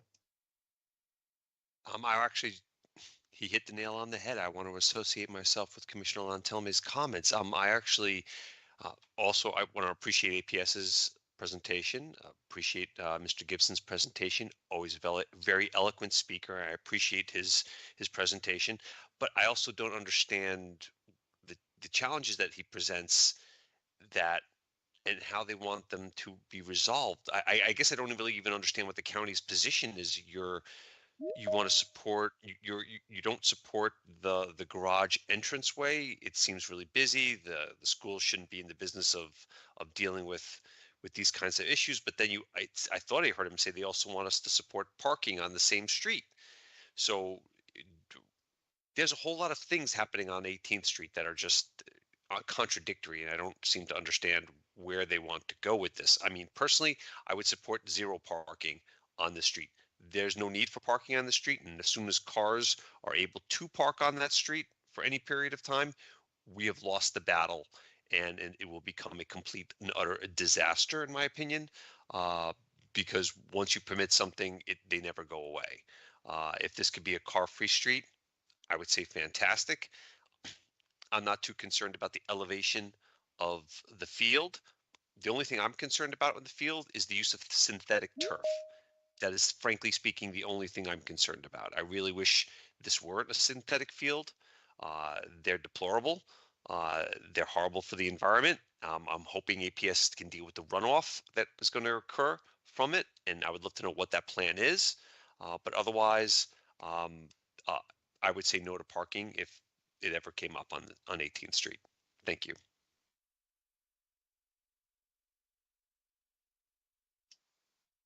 I know there was a lot in there. Does anybody want to respond to any of Commissioner Price's remarks? Field runoff or anything like that? No, okay. I think my next shot, a couple things first. Go ahead. So the APS has proposed to and proposed with the original proposal to handle the runoff of the field through the cistern and the stormwater detention facilities that were discussed previously. These elements were calculated with the overall project's stormwater management load, and we believe that APS can continue to meet the quantity and quality controls required by the Chesapeake Bay ordinance with with the construction of the project. I think there was a second question about, and this might go back to Mr. Lantomi's question about, why is staff presenting this way? In many ways, staff is presenting this way because our charge is to analyze projects against our established plans and policies. These were established elements of the RAPS plan. Should the commission want to provide guidance to the county board, and the county board direct the county manager accordingly, the county can execute those directions quite effectively. We do want to point out, and I'm going to share this just as a bit of a reminder, if I can share here. Sorry, I'm having trouble with the screens and sharing of things. The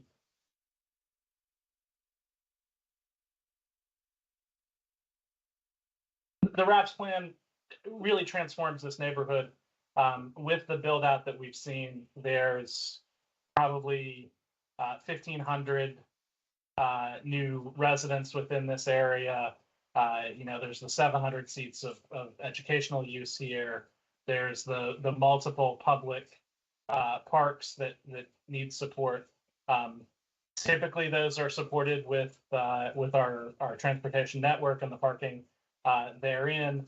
That said, the county is very flexible, and the commissions and our community can certainly provide additional guidance to staff and the manager. Thank you. Thank you, Mr. Gibson.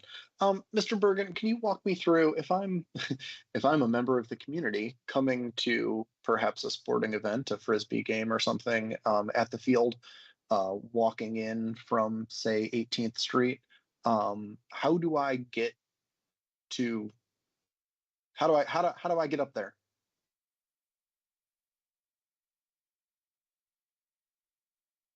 And I think you're still muted. Thank you. Let me find the right diagram.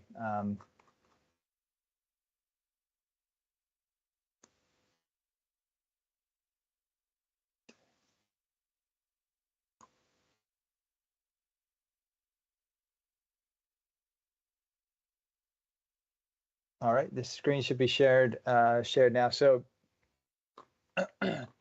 as Mr. Gibson stated, there's as part of this joint development here, there's a cut through park that extends all the way from 18th Street to Wilson Boulevard. And so if there's a few different accesses to the field from this area, there's sort of it gently slopes up as you walk to the south. So at the point of the building, the corner of the building, there's sort of an at-grade access to the field at this area. Down here at the midpoint, there's two means of access to the field. There's stairs up, and there's also a ramp, the switchback ramp that carries up to the field. And then lastly, at the corner, sort of here on 18th Street, there's a stair access to the field.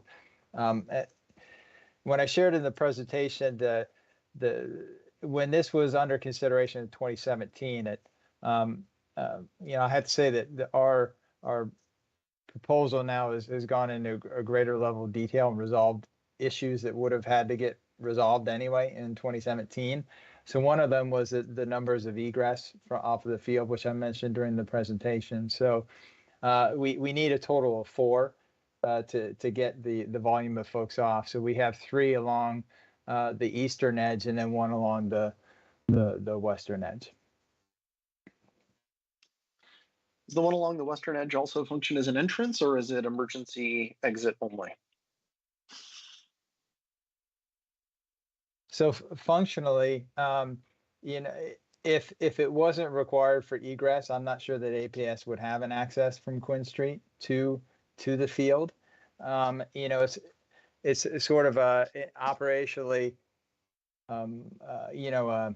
sort of an access point in our secure perimeter, if you will. So That the disposition of that door is, I think, to be determined. You know, it's an operational decision from APS on whether it would be sort of free flowing or function as sort of an emergency exit only. Great, thank you. Moving to something entirely different. Can you talk about bike parking in phase 2? The MMTA goes into a whole lot of detail about how the bike parking during phase 1 doesn't work and doesn't actually meet the requirements of the use permit. Rob Scheisel is on. Rob, would you or Preston like to address that that question initially?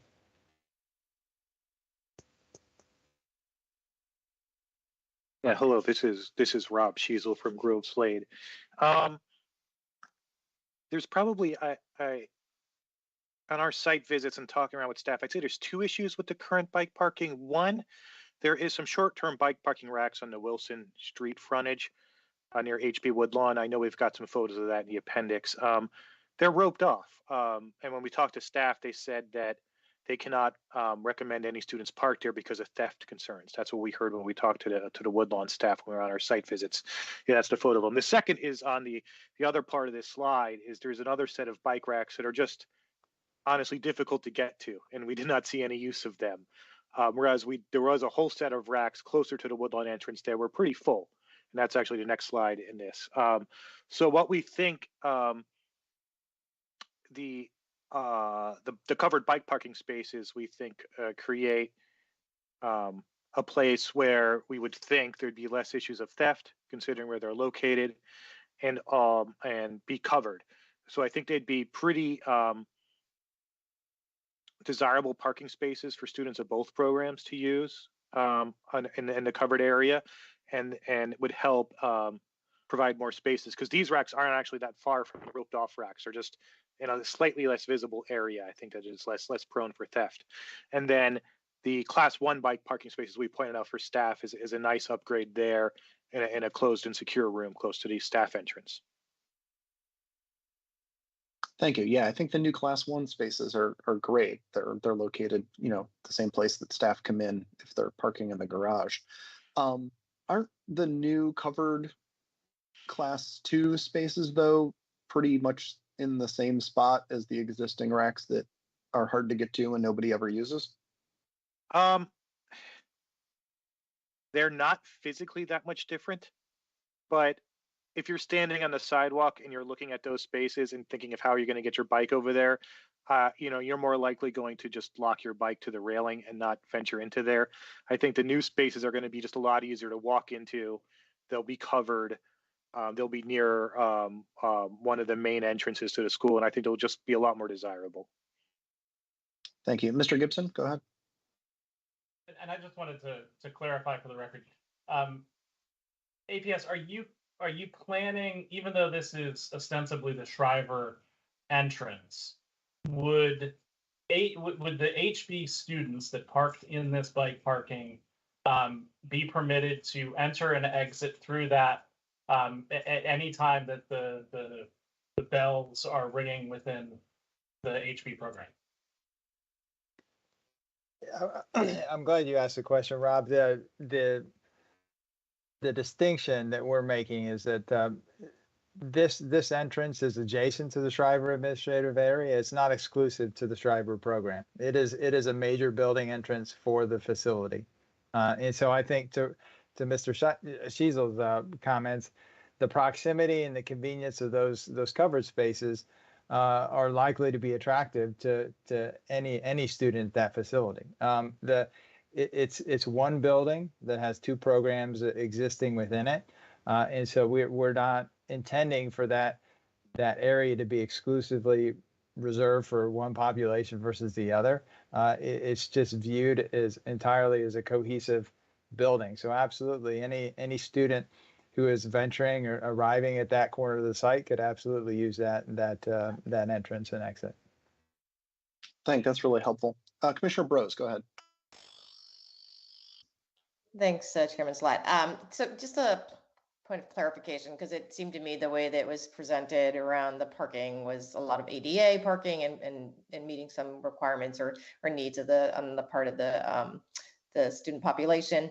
But Commissioner Lantelmi is really unhappy with what's been designed, and I'm just not understanding why. I don't understand the county's requirements that he's unhappy with.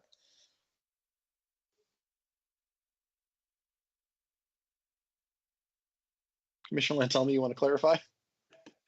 Sure. The county has policies against having structured parking at ground level. Generally, we really want to have parking be below ground unless there are problems with the subsurface. For example, if it's all rock, you'll notice like in Roslyn, the structured parking where it exists is in the upper stories, but the ideal is it's surrounded by active uses, offices, apartments, whatever, or it's otherwise somehow screened or shielded. But on the ground level, by the sidewalk, it's just never allowed. There should not be parking at ground level. That's for active uses. Stores, lobbies, residences, offices, but not parking. So, first choice is below ground. Second choice is above the first story, but never at ground level. And that's been consistent in every project that I've seen. And I can't think of one that has been built recently that allows that type of parking. And that goes, of course, also for simply surface parking, just throwing down asphalt on the street, on the ground. But I'm curious because this is for a school property, right? It's not a residence, it's not a retail parking, right? Or am I getting this incorrect? Right, but we would want the county, again, if this was, it's a school, but the point is any use, parking is not a ground level use. Okay. Under the comprehensive plan. But what else would they do with this? So what would they do with that? I guess they need to go back and redesign for your requirements. Yeah, or as I suggested, maybe we can accommodate virtually all of that parking on 18th Street if it gets turned over to APS and we bar other parking there. It becomes APS either property or APS controlled. It becomes APS can decide who parks there, which presumably would be staff, and there are other uses. It's a long, it's not a through street, but it isn't just simply half a block long. That might be able to take care of a good chunk of it. Plus, we also have parking next door in the Aubrey, and other rental nearby or right adjacent to the building. As Mr. Gibson pointed out, it's just as close as other parking in other APS sites. So we have lots of structured parking up and down the corridor. We don't really need to build more. We can just knowing that neighborhood, I find it very hard to think that there's on-street parking that's going to accommodate what they're trying to do. But I hear you. Thank you. Appreciate the clarification. Mr. Gibson, go ahead. I just did want to make this clear. I don't know if I've said it or in Ben's presentation. I'd ask you to, as you present this in the future, please be clear that the county intends to continue supporting APS with the 100 spaces in the Aubrey garage, which has its level of management. And then APS here is proposing a second garage that is within their property limits that would provide the additional 61 spaces, which would be another garage and access point to manage. That's just a point of record. Great, thanks, Mr. Gibson. So I think my biggest issue with this whole thing is, we approved phase one with an understanding of what this was going to look like and how it was going to function. And this proposal is drastically different. I'm going to just take a moment and share my screen, which I don't generally do. I appreciate Mr. Gibson's renderings that he's shown, but this is the rendering that always sticks in my head. I don't know if you all can see this, but this is what we were shown. back in the original proposal, which this was the pedestrian experience that I've been expecting on 18th Street, right? You can see a little bit down into the garage. That's fine. But you can also see the activity that's happening on the field, and you can see the building. And I'm just not convinced at this point that any of those things are going to be true with a 5 foot higher field elevation. You know, I feel like if you're walking along 18th Street, it's just going to be you hanging out, having a party with all of the cars down in the garage. You're not going to be able to see what's happening on the field. You're not going to have much of a view, if any, of this, you know, beautiful and possibly most expensive school building in the entire Commonwealth of Virginia. So, like, you know, if APS is trying to save money, I would save it, you know, by limiting the amount of dirt that they're excavating. I would recommend doing that by not adding the general purpose long-term staff spaces in the garage, not by not digging down 5 feet. I am 100% supportive of the Shriver entrance. I'm 100% supportive of the, you know, in the garage ADA spaces. I am largely supportive of the loading and unloading spaces, of the spots for maintenance and parcel delivery. I have no particular feeling that APS really needs to be building just more staff spaces in this garage. So if that is a way to save money, that is what I would recommend, and not this 5 foot field elevation. And like with APS coming to us on a regular basis, I think the next example coming up is going to be the Career Center, with a short-term plan and no long-term plan, and saying, trust us, it will all turn out fine in the long term. I'm going to be compelled to point back to this thing where APS had a plan for phase 2 and apparently can't pull it off. You know, we approved this with an understanding of what it was going to be like to walk along 18th Street, and we approved this with an understanding that this field was partially for community use, not just for school use. And frankly, right now, it looks like APS is creating itself a little walled-off campus, and that this field is going to feel extremely hostile to try and get to as a member of the community. So I'm looking forward to some more discussion amongst the commission, but my inclination right now is to recommend that the county board defer this for further consideration, because we've got to get that the new entrance, and we've got to get the new ADA spaces, and we've got to get a great field here. But I think how we get there needs more discussion than it's had to this point. I would support such a motion. Ditto. Yeah, same here.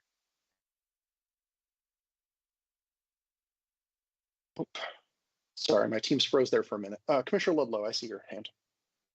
Go ahead.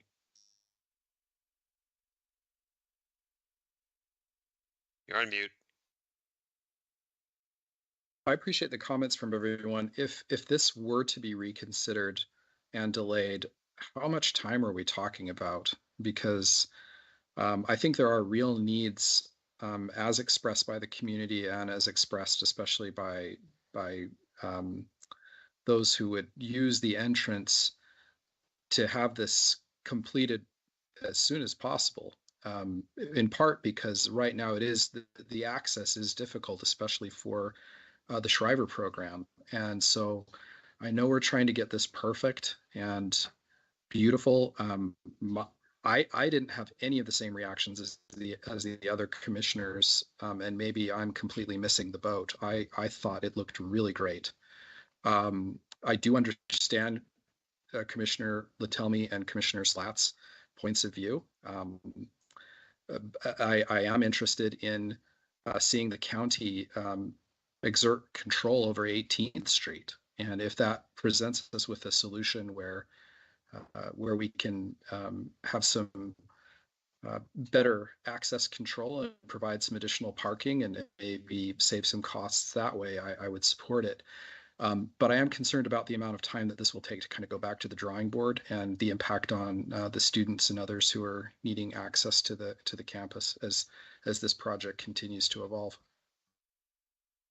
So I think it's also beauty is in the eye of the beholder, and I did not immediately come to any of the same conclusions that the other commissioners did on the aesthetics, but I understand them and I can see the point.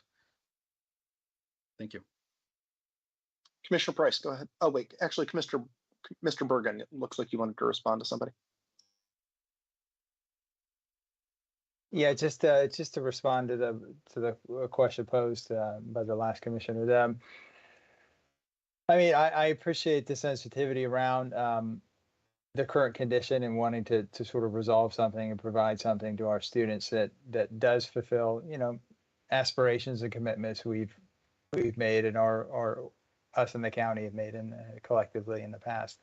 I mean, I appreciate the use of the word perfect in that scenario, because I consider starting my presentation with you're going to see a project that is not a perfect project. It's attempting to balance a number of competing priorities, and clearly, as you've heard from myself and Mr. Gibson, you know, the priorities that each of our organizations are attempting to achieve are largely the same priorities. We're just achieving them in different ways, and our lens is through the lens of you know, providing facilities that meet our standards and meet our aspirations to become an organization that improves access. You know, I will say in this time since 2017 and now, our evolution as an organization has learned a number of things around access and what it means to provide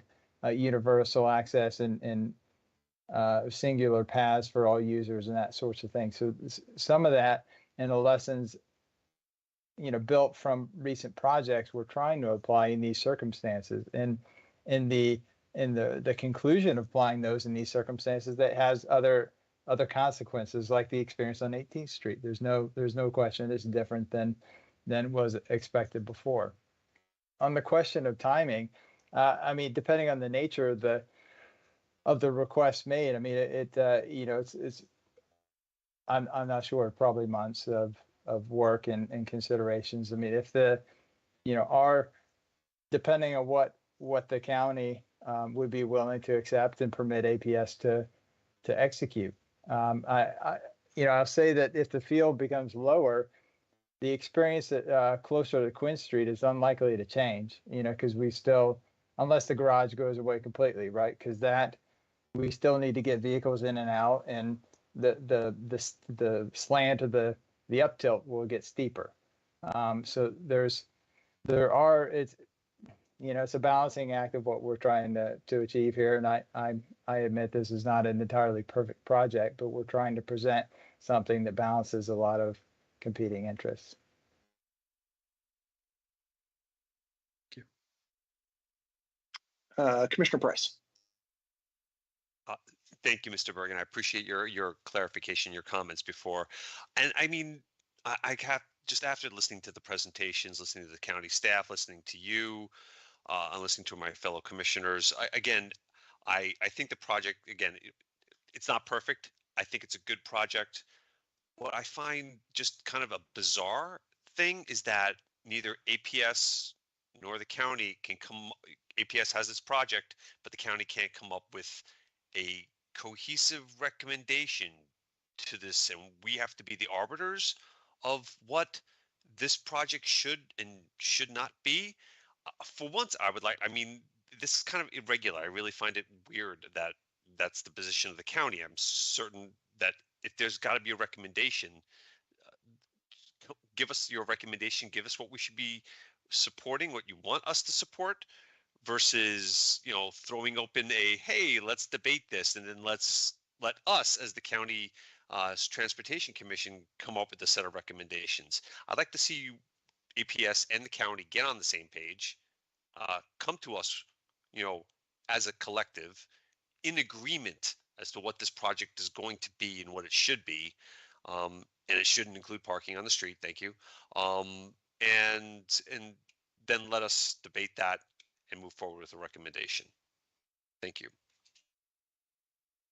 Thank you, Commissioner Price. I do want to note it's rare, but this is not unique.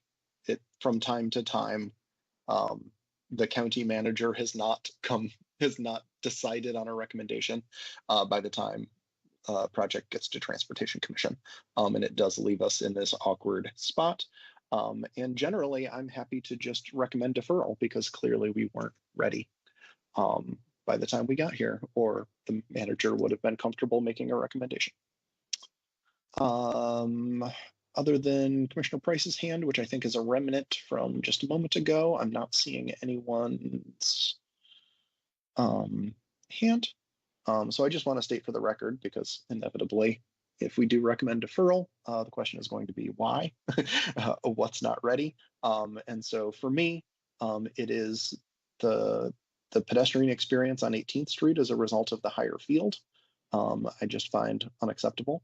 I think the access to the field, as someone who is not already in the building, is problematic right now, especially given that the seating is on the far opposite field from what appears to be the preferred entrance.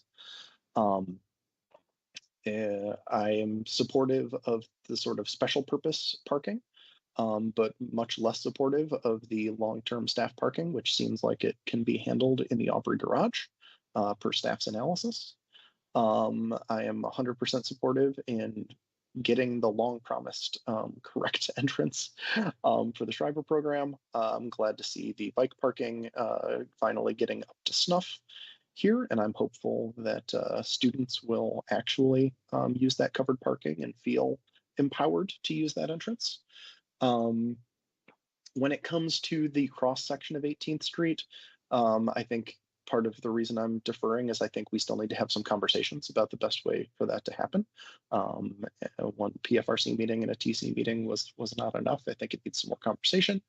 And I will say I am supportive of Commissioner Lantelmi's thoughts about does this really need public parking and public access at any time?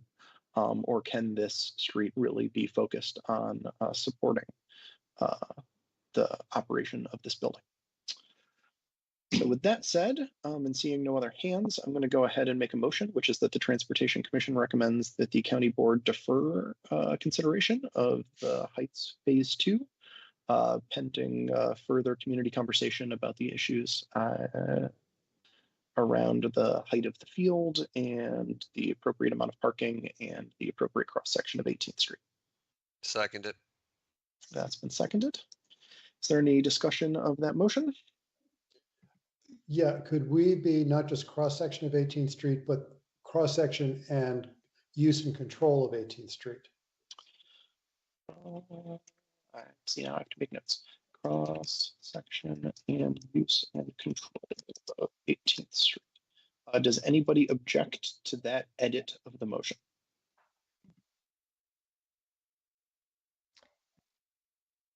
Just go ahead and speak up if you object to that edit. Yeah. Otherwise, it will be unanimously consented that we have changed the motion. Yeah, I don't object to the edit per se, but I am taking issue with our almost wholesale reinvention of what I think is actually a good project. And I want to, of that, especially on the students and the people who need to use the building, is our bureaucracy pushing something back quite a bit? Is the perfect the enemy of the good? Is good perfect of the enemy? I think you get what I mean. I'm just concerned about these things, and I think the main thing, though, that I would like you to clarify, Commissioner Slatt, is I think you mentioned that the county board does not necessarily seem to have a clear vision of what they want here. If that is the case, then I could be supportive of deferring. If this came to us kind of abruptly without guidance from them and without clarity on a number of issues. But if we are trying to get this to be kind of a perfect fit for everyone, I think we're going to have a hard time getting there. And I'm surprised we haven't heard from maybe more of the community on these issues, because even today we received a note that was supportive of this plan. Yeah, so I just want to make a quick clarification on county board versus county manager. Staff work for the county manager. Usually when stuff comes in front of Transportation Commission, the manager already has a recommendation, and that's in our draft board report. The county manager recommends that the county board approve this, or something else. Okay, fair enough. So the county manager does not have a clear recommendation on this item yet. Probably will before it gets to the board, but often what that recommendation is informed by commission feeling as it approaches the board meeting. So the fact that we are recommending deferral may and often does sort of inform the county manager on whether he thinks that this project is in fact ready for approval and or prime time. So this is one of those kind of rare situations where we're not necessarily fighting uphill if we don't agree with what's in front of us. The county manager may have our back. There may be changes between now and the board meeting, et cetera, et cetera, et cetera. But we don't know. We don't know what the county board feels. We will until it gets to the board meeting. Okay. But well, if we defer, it's our job. It's our job to make a recommendation to them. Let me before you get back to that. Let me ask Mr. Bergen though. How soon after were this to be approved at the May county board meeting? What does your construction schedule look like? When would you start construction, and how tight is your timeline to have this open when you want to have it open? So we had submitted our use permit amendment application in February, sort of thinking to meet the deadline for the April hearing. After staff looked at the materials, they felt like they needed a little bit more time. So we've been sort of deferred a month already. What we had planned to kind of start construction in the fall and then proceed through the next year. I think for us, we've kind of lost an opportunity to do anything in the summer months this year because of the complexity of the job and the work we have yet to do after the use permit goes forward. The capital improvement plan identified a completion date of by start of school of 23. At this point, it's unlikely we'll achieve that milestone. So we're already kind of investigating what like a mid-year delivery. Fortunately, this facility will have to stay under construction or open while we're under construction. We'll just have to kind of mitigate things and plan that out accordingly based on when we would expect to complete our design and start construction. It's sort of this is a major milestone for us, and obviously without a board approval, we can't proceed further into the design. We're sort of waiting to see the outcome of this meeting to see if there's revisions or deferral or something, and what impact that could have on the project. Thanks. One related question. I mean, the building has been built for quite some time now. Why is the phase 2 approval only coming through now? Was there some other event that you were waiting for to complete the phase 2 design? So I'd say that the reason it's coming at this point, in our presentation in the timeline piece, the school board had an opportunity to put it into a capital plan perhaps a year earlier than it actually did. So on the school board side, we had some work sessions, we had kind of investigations, a couple of studies to inform this design. One of the slides in our appendix is alternatives considered but dismissed. So we went through a whole study exercise, and then ultimately our board elected to proceed with this design proposal, and then that permitted in the bond, the referendum in the fall gave us the access to the funding to proceed. Thank you. Mr. Gibson? I do also want to point out that I will throw COVID under the bus a little bit here. We have been going through that. And to a large extent, I don't think that APS would have been able to respond to the county board's request for data had it been advanced sooner. That is not necessarily a good reason for our community to see this get dragged out, but I do think that it was very beneficial to our review to have the data requested by the county board. Great, thank you. Commissioner Bros, thank you for your patience. You've had your hand up for quite some time. It's okay, thank you. I'm in Commissioner Ludlow's camp. I like the design. It feels like it works. I hear obviously your Commissioner, Chairman Slatt, your concerns as well as Commissioner Lund tell me. If this is definitely not within conformance of the county's requirements, then I want to vote against it. But otherwise, I would feel like I'm supportive. So, but I just want to make sure I'm understanding the requirements.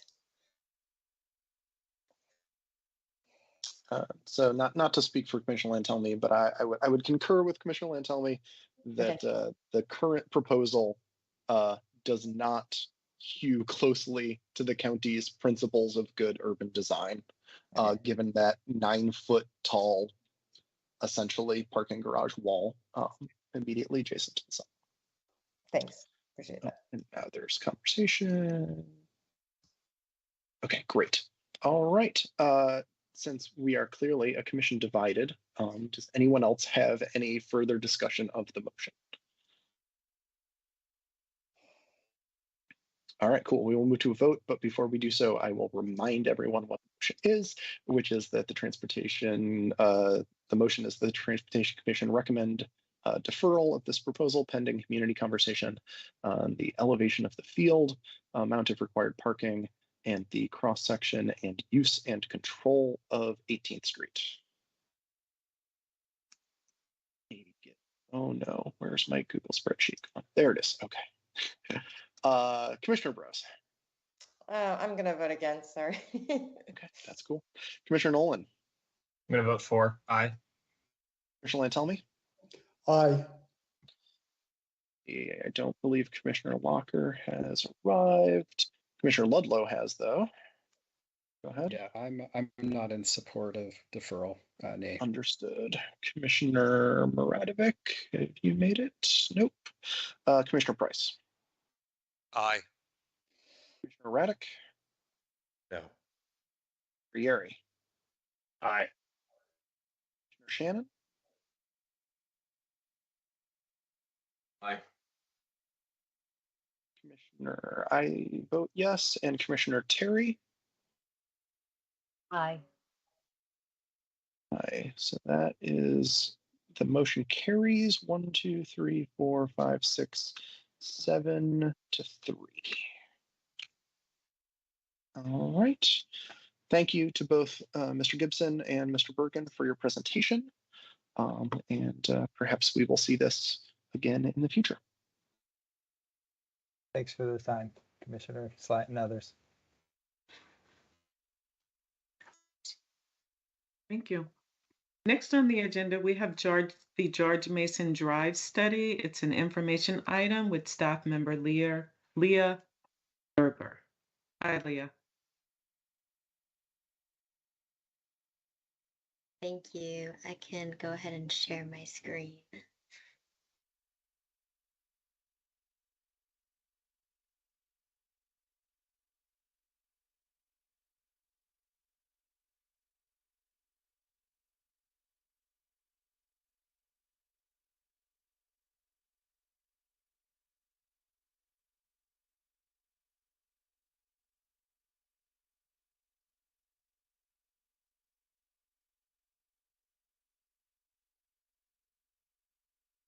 Great. Can everyone see my screen? Sure can. Great. Hi, everyone. My name is Leah Gerber. I am a principal planner and active transportation coordinator with Arlington County DOT and the Transportation Planning Division. We just kicked off the South George Mason Drive multimodal corridor study earlier this month, and I'm the project lead on this, and Nate Graham is supporting with public engagement. So today I'm just going to give a brief overview of project background, goals and objectives, corridor overview, and the community engagement timeline. So some of the goals and the background of this project. So what we kicked off is a 9-month process to find ways to examine what's existing on South George Mason Drive and find ways to transform it in a way that it's safe and accessible for people who are biking, walking, using, transit, or driving. And for this purpose of this study, you can see here, we are studying from Arlington Boulevard, or Route 50, down to basically the county line, so South Dinwiddie. And this is exactly 2 miles. So this is the area we'll be looking at for the study. Generally, this study was really driven by the goal to submit grants for this corridor, as well as, achieving the goals of the MTP. And I'll get into that in a little more detail later. Also from this project area, you can see the dash line. So from essentially Columbia Pike to the county line, we'll be working with Tool Design as our consultant to develop a 15% design concept. And that's not to say we won't be focusing on the rest of the corridor. We'll have basically cross sections for the entirety of the corridor, but for the sake of really grant proposals, we'll be doing that 15% design for the southernmost section. So the goals and objectives, like I mentioned earlier, this is really for the sake of achieving the goals of the Master Transportation Plan. I don't think I have to go into too much detail with this group, but there's 6 components of the MTP. And for the sake of this study, we'll really be looking at the bike element, pedestrian element, streets element, and transit element. And so here, just an overview of some of the planning goals, high quality, efficient, sustainable, equitable, effective, and safe. So things we're keeping in mind throughout. This is just a very high level overview. Same thing with the street element goals. The bike element goals here, as well as the pedestrian element goals and the transit element goals as well. And so I'll speak to this throughout, but these are really serving as the backbone and really shaping the way that we'll be looking at concepts in phases 2 and 3. So a corridor overview. So like I mentioned, we'll be looking from Arlington Boulevard to Fairfax County line. This is a major north-south transportation connection in the county. There is also a lot of transit going east and west on Columbia Pike. And there's really kind of, I think, 3 main reasons, that we really focused on this corridor. The first being the MTP guidance, like I mentioned. This is a primary bicycling corridor in the bike element. It's a primary transit network in the transit element.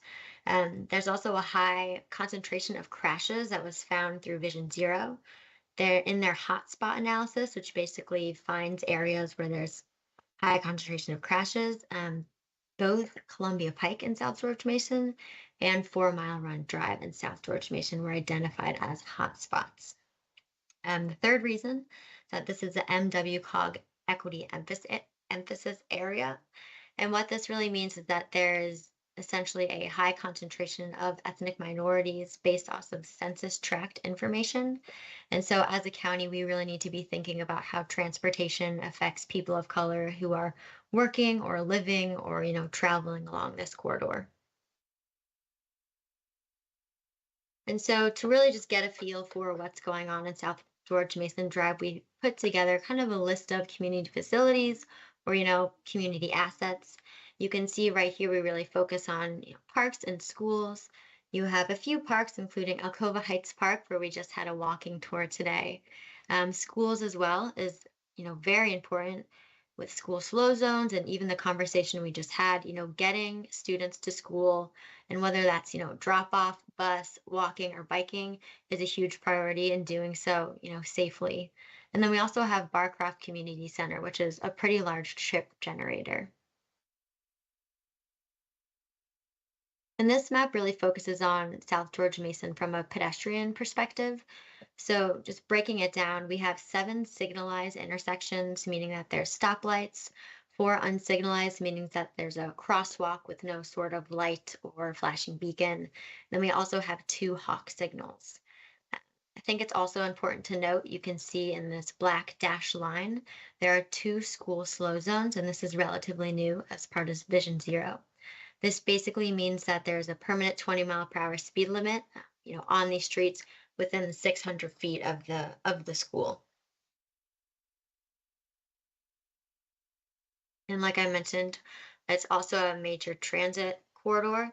You can see, like I mentioned, on Columbia Pike, we have the Art 45, the Art 72, and the Art 75.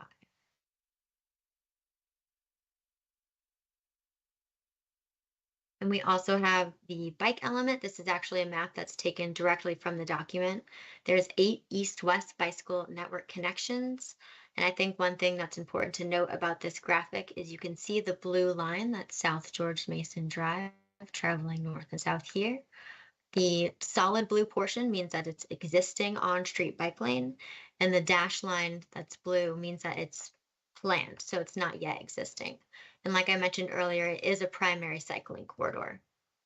Also quite important are the 2 trail connections. We have the W&OD trail crossing at South 4 Mile Run Drive. And then we also have a 4 Mile Run trail crossing not far away, a little bit south on the corridor.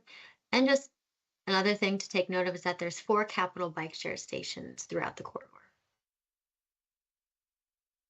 And so one thing that, I think is really important to take note of is because with this study, we're going to be discussing and putting forth recommendations for cross sections.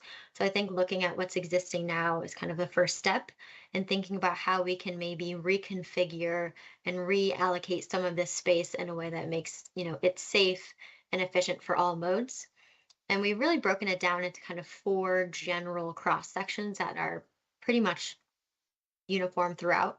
So the first section is Arlington Boulevard to Columbia Pike. And you can see here that there's 5-foot sidewalks on both sides. We have 7 feet for parking, generally 11.5-foot vehicular lanes, and a 6-foot median.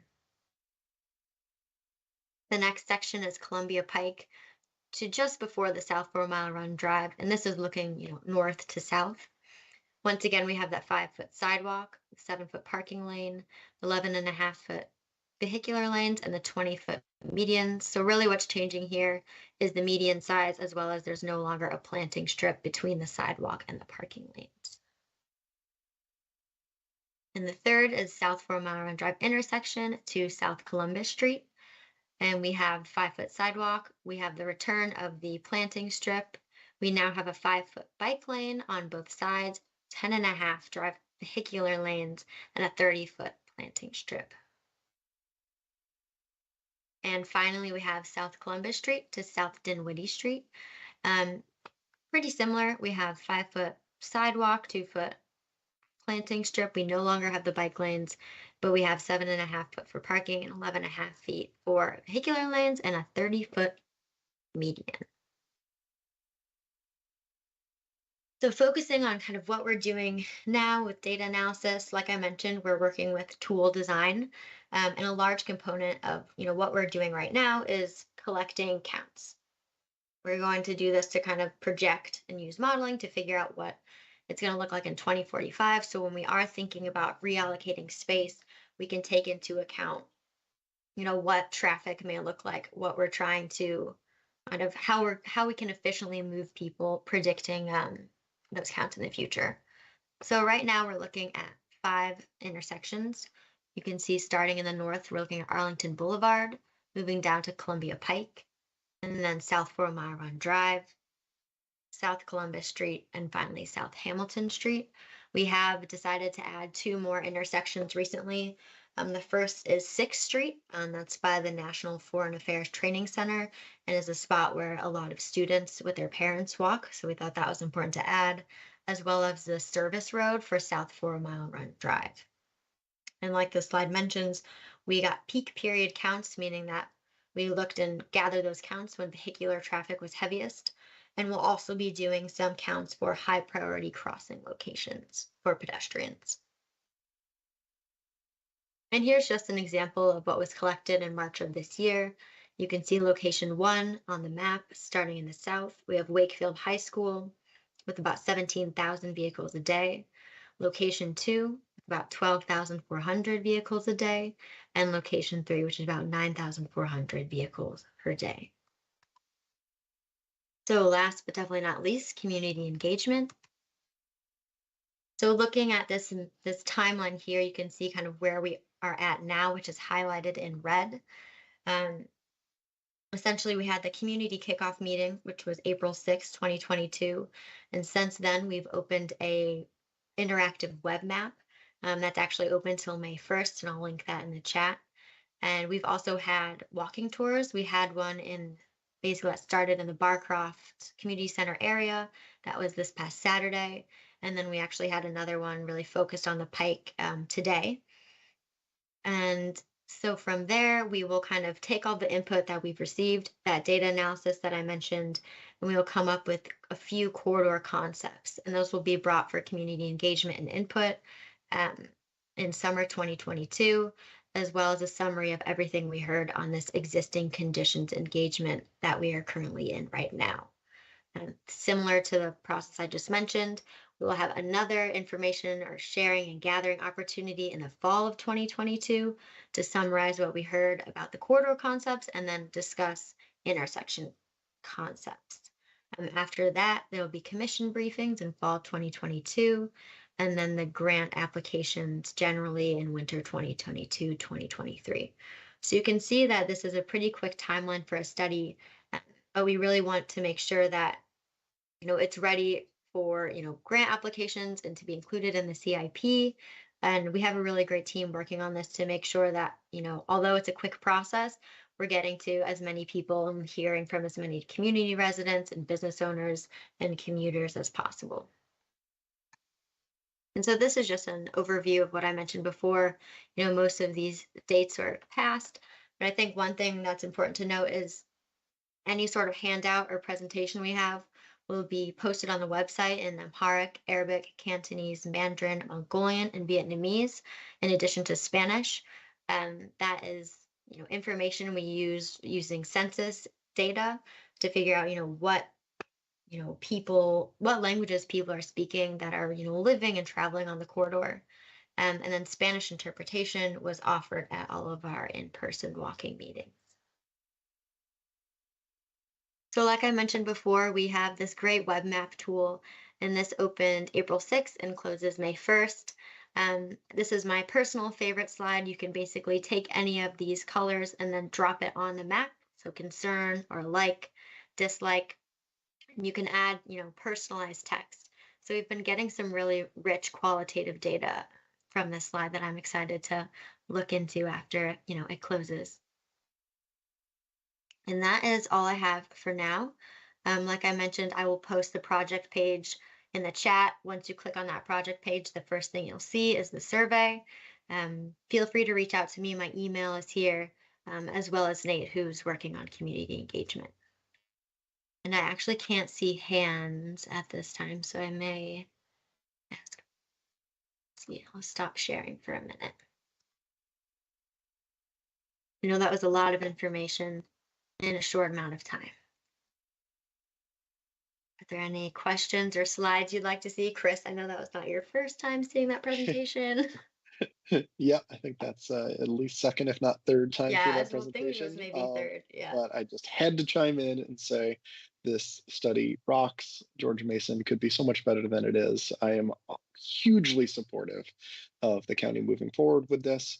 Those who have been on the commission for a while may recall that the county did attempt already to apply for a grant for George Mason Drive, and were basically told, come back with design, like 15% design, so that you actually have some accurate cost estimating. And here we are. So bravo to the county for coming back for another bite at the apple, for doing some pretty great community engagement. There are an absolutely absurd number of dots on that web map right now.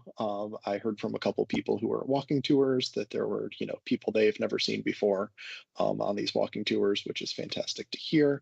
And the conversation at the stakeholders meeting was very much around who can we partner with, how can we get into this community, how can we hear from the people who live here who we don't normally hear from. So bravo, it's absolutely fantastic. And with that, Commissioner Ludlow has his hand up, so go ahead, Mr. Ludlow.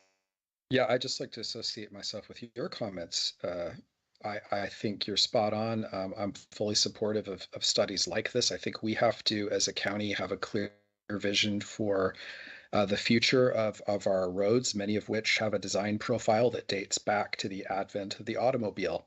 and we've got to move forward. And I'm fully supportive of us in this study, and including the great techniques that are being used, as well as in other parts of the county to help us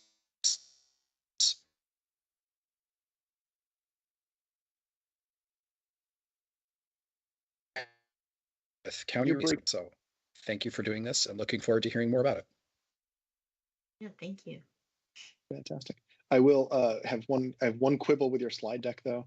I would say that George Mason Drive has 3 trail connections. The Arlington Boulevard Trail absolutely connects to George Yes. Mason Drive at the very top of your study area. Like, I'm gonna hand that to Bridget. You don't get to erase the Arlington Boulevard Trail. No, we definitely will. We will definitely be focusing on the Arlington Boulevard Trail You've this been year. hearing a lot about that from me, Leah. So yeah. That's a good point, though. I should add that, actually. It's true. If you ever have to make this presentation again. Where anybody does else? it connect to the trail on 50? I'm thinking about the geographic area.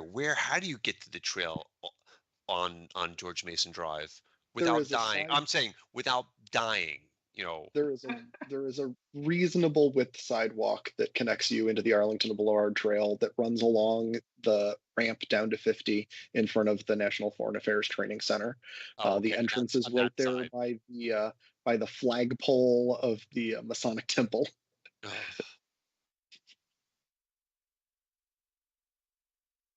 Commissioner Ludlow, I see your hand again. Is it back?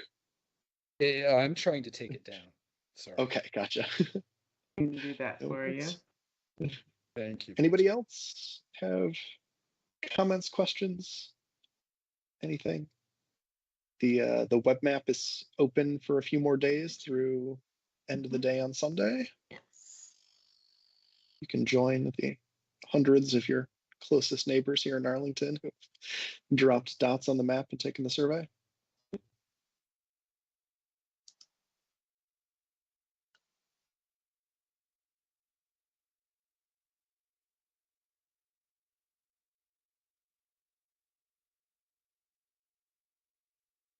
Looks like Commissioner Ludlow has his hand back up. Is that right? I do not. I have been unable to take it down for whatever reason. Please proceed.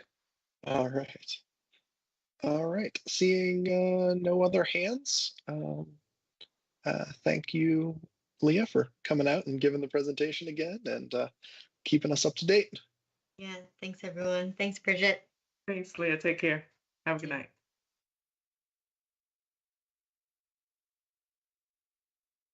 Well, that wraps up all of the agenda items. We now have other business to attend to. I understand that we have an LRPC meeting for the Millwood site, Tier 1 Special GLEP study.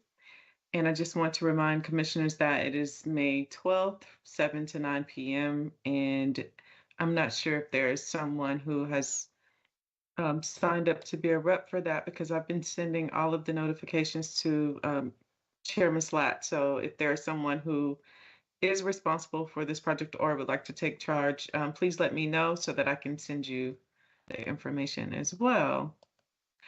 And secondly, we have the electronic meetings bill meeting on Monday. Chairman Slatt, have you been informed of that meeting? Gotta say no. I have no idea what you're talking about. Oh, wow. Okay, so this is a big one. So the electronic meetings bill goes into effect September 1, and it is essentially the new regulations from the state that govern how we can meet virtually or in a hybrid setting. And there are some rules around that the manager's office wants to make sure we all understand. So I will forward you that invite. It should have been sent out to all of the chairs. And I don't know if you're on the list or not, so I'll send it to you. And if there's someone else, thank you. If there's someone else who needs to attend the meeting as well, please just forward the invite along to them. Also, The emergency declaration, I've gotten a few questions about that, is still in effect for virtual meetings. And it's my understanding that it will possibly be in effect through September. But we will know more in July about when that will happen. So until we get a notice that we have 30 days, we will continue to meet virtually. And that's all I have for updates. If there is anything else, please do share. Commissioner Raddick, were you unmuting earlier to volunteer to do Melwood LRPC? I thought I had already volunteered or was volunteered, but yeah, I'm happy to do it. May 12th, Awesome, yeah, I think it is. Okay. Fantastic. That's what I thought, but I wanted to make sure. I will add your name to this. And our next meeting is June 2nd, Thursday, June 2nd at 7 p.m. Fantastic. Anything else for the good of the order, folks? All right, then we are adjourned. Great to see all your smiling faces on the screen. And we will see you in early June.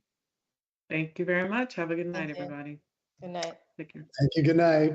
Thank you.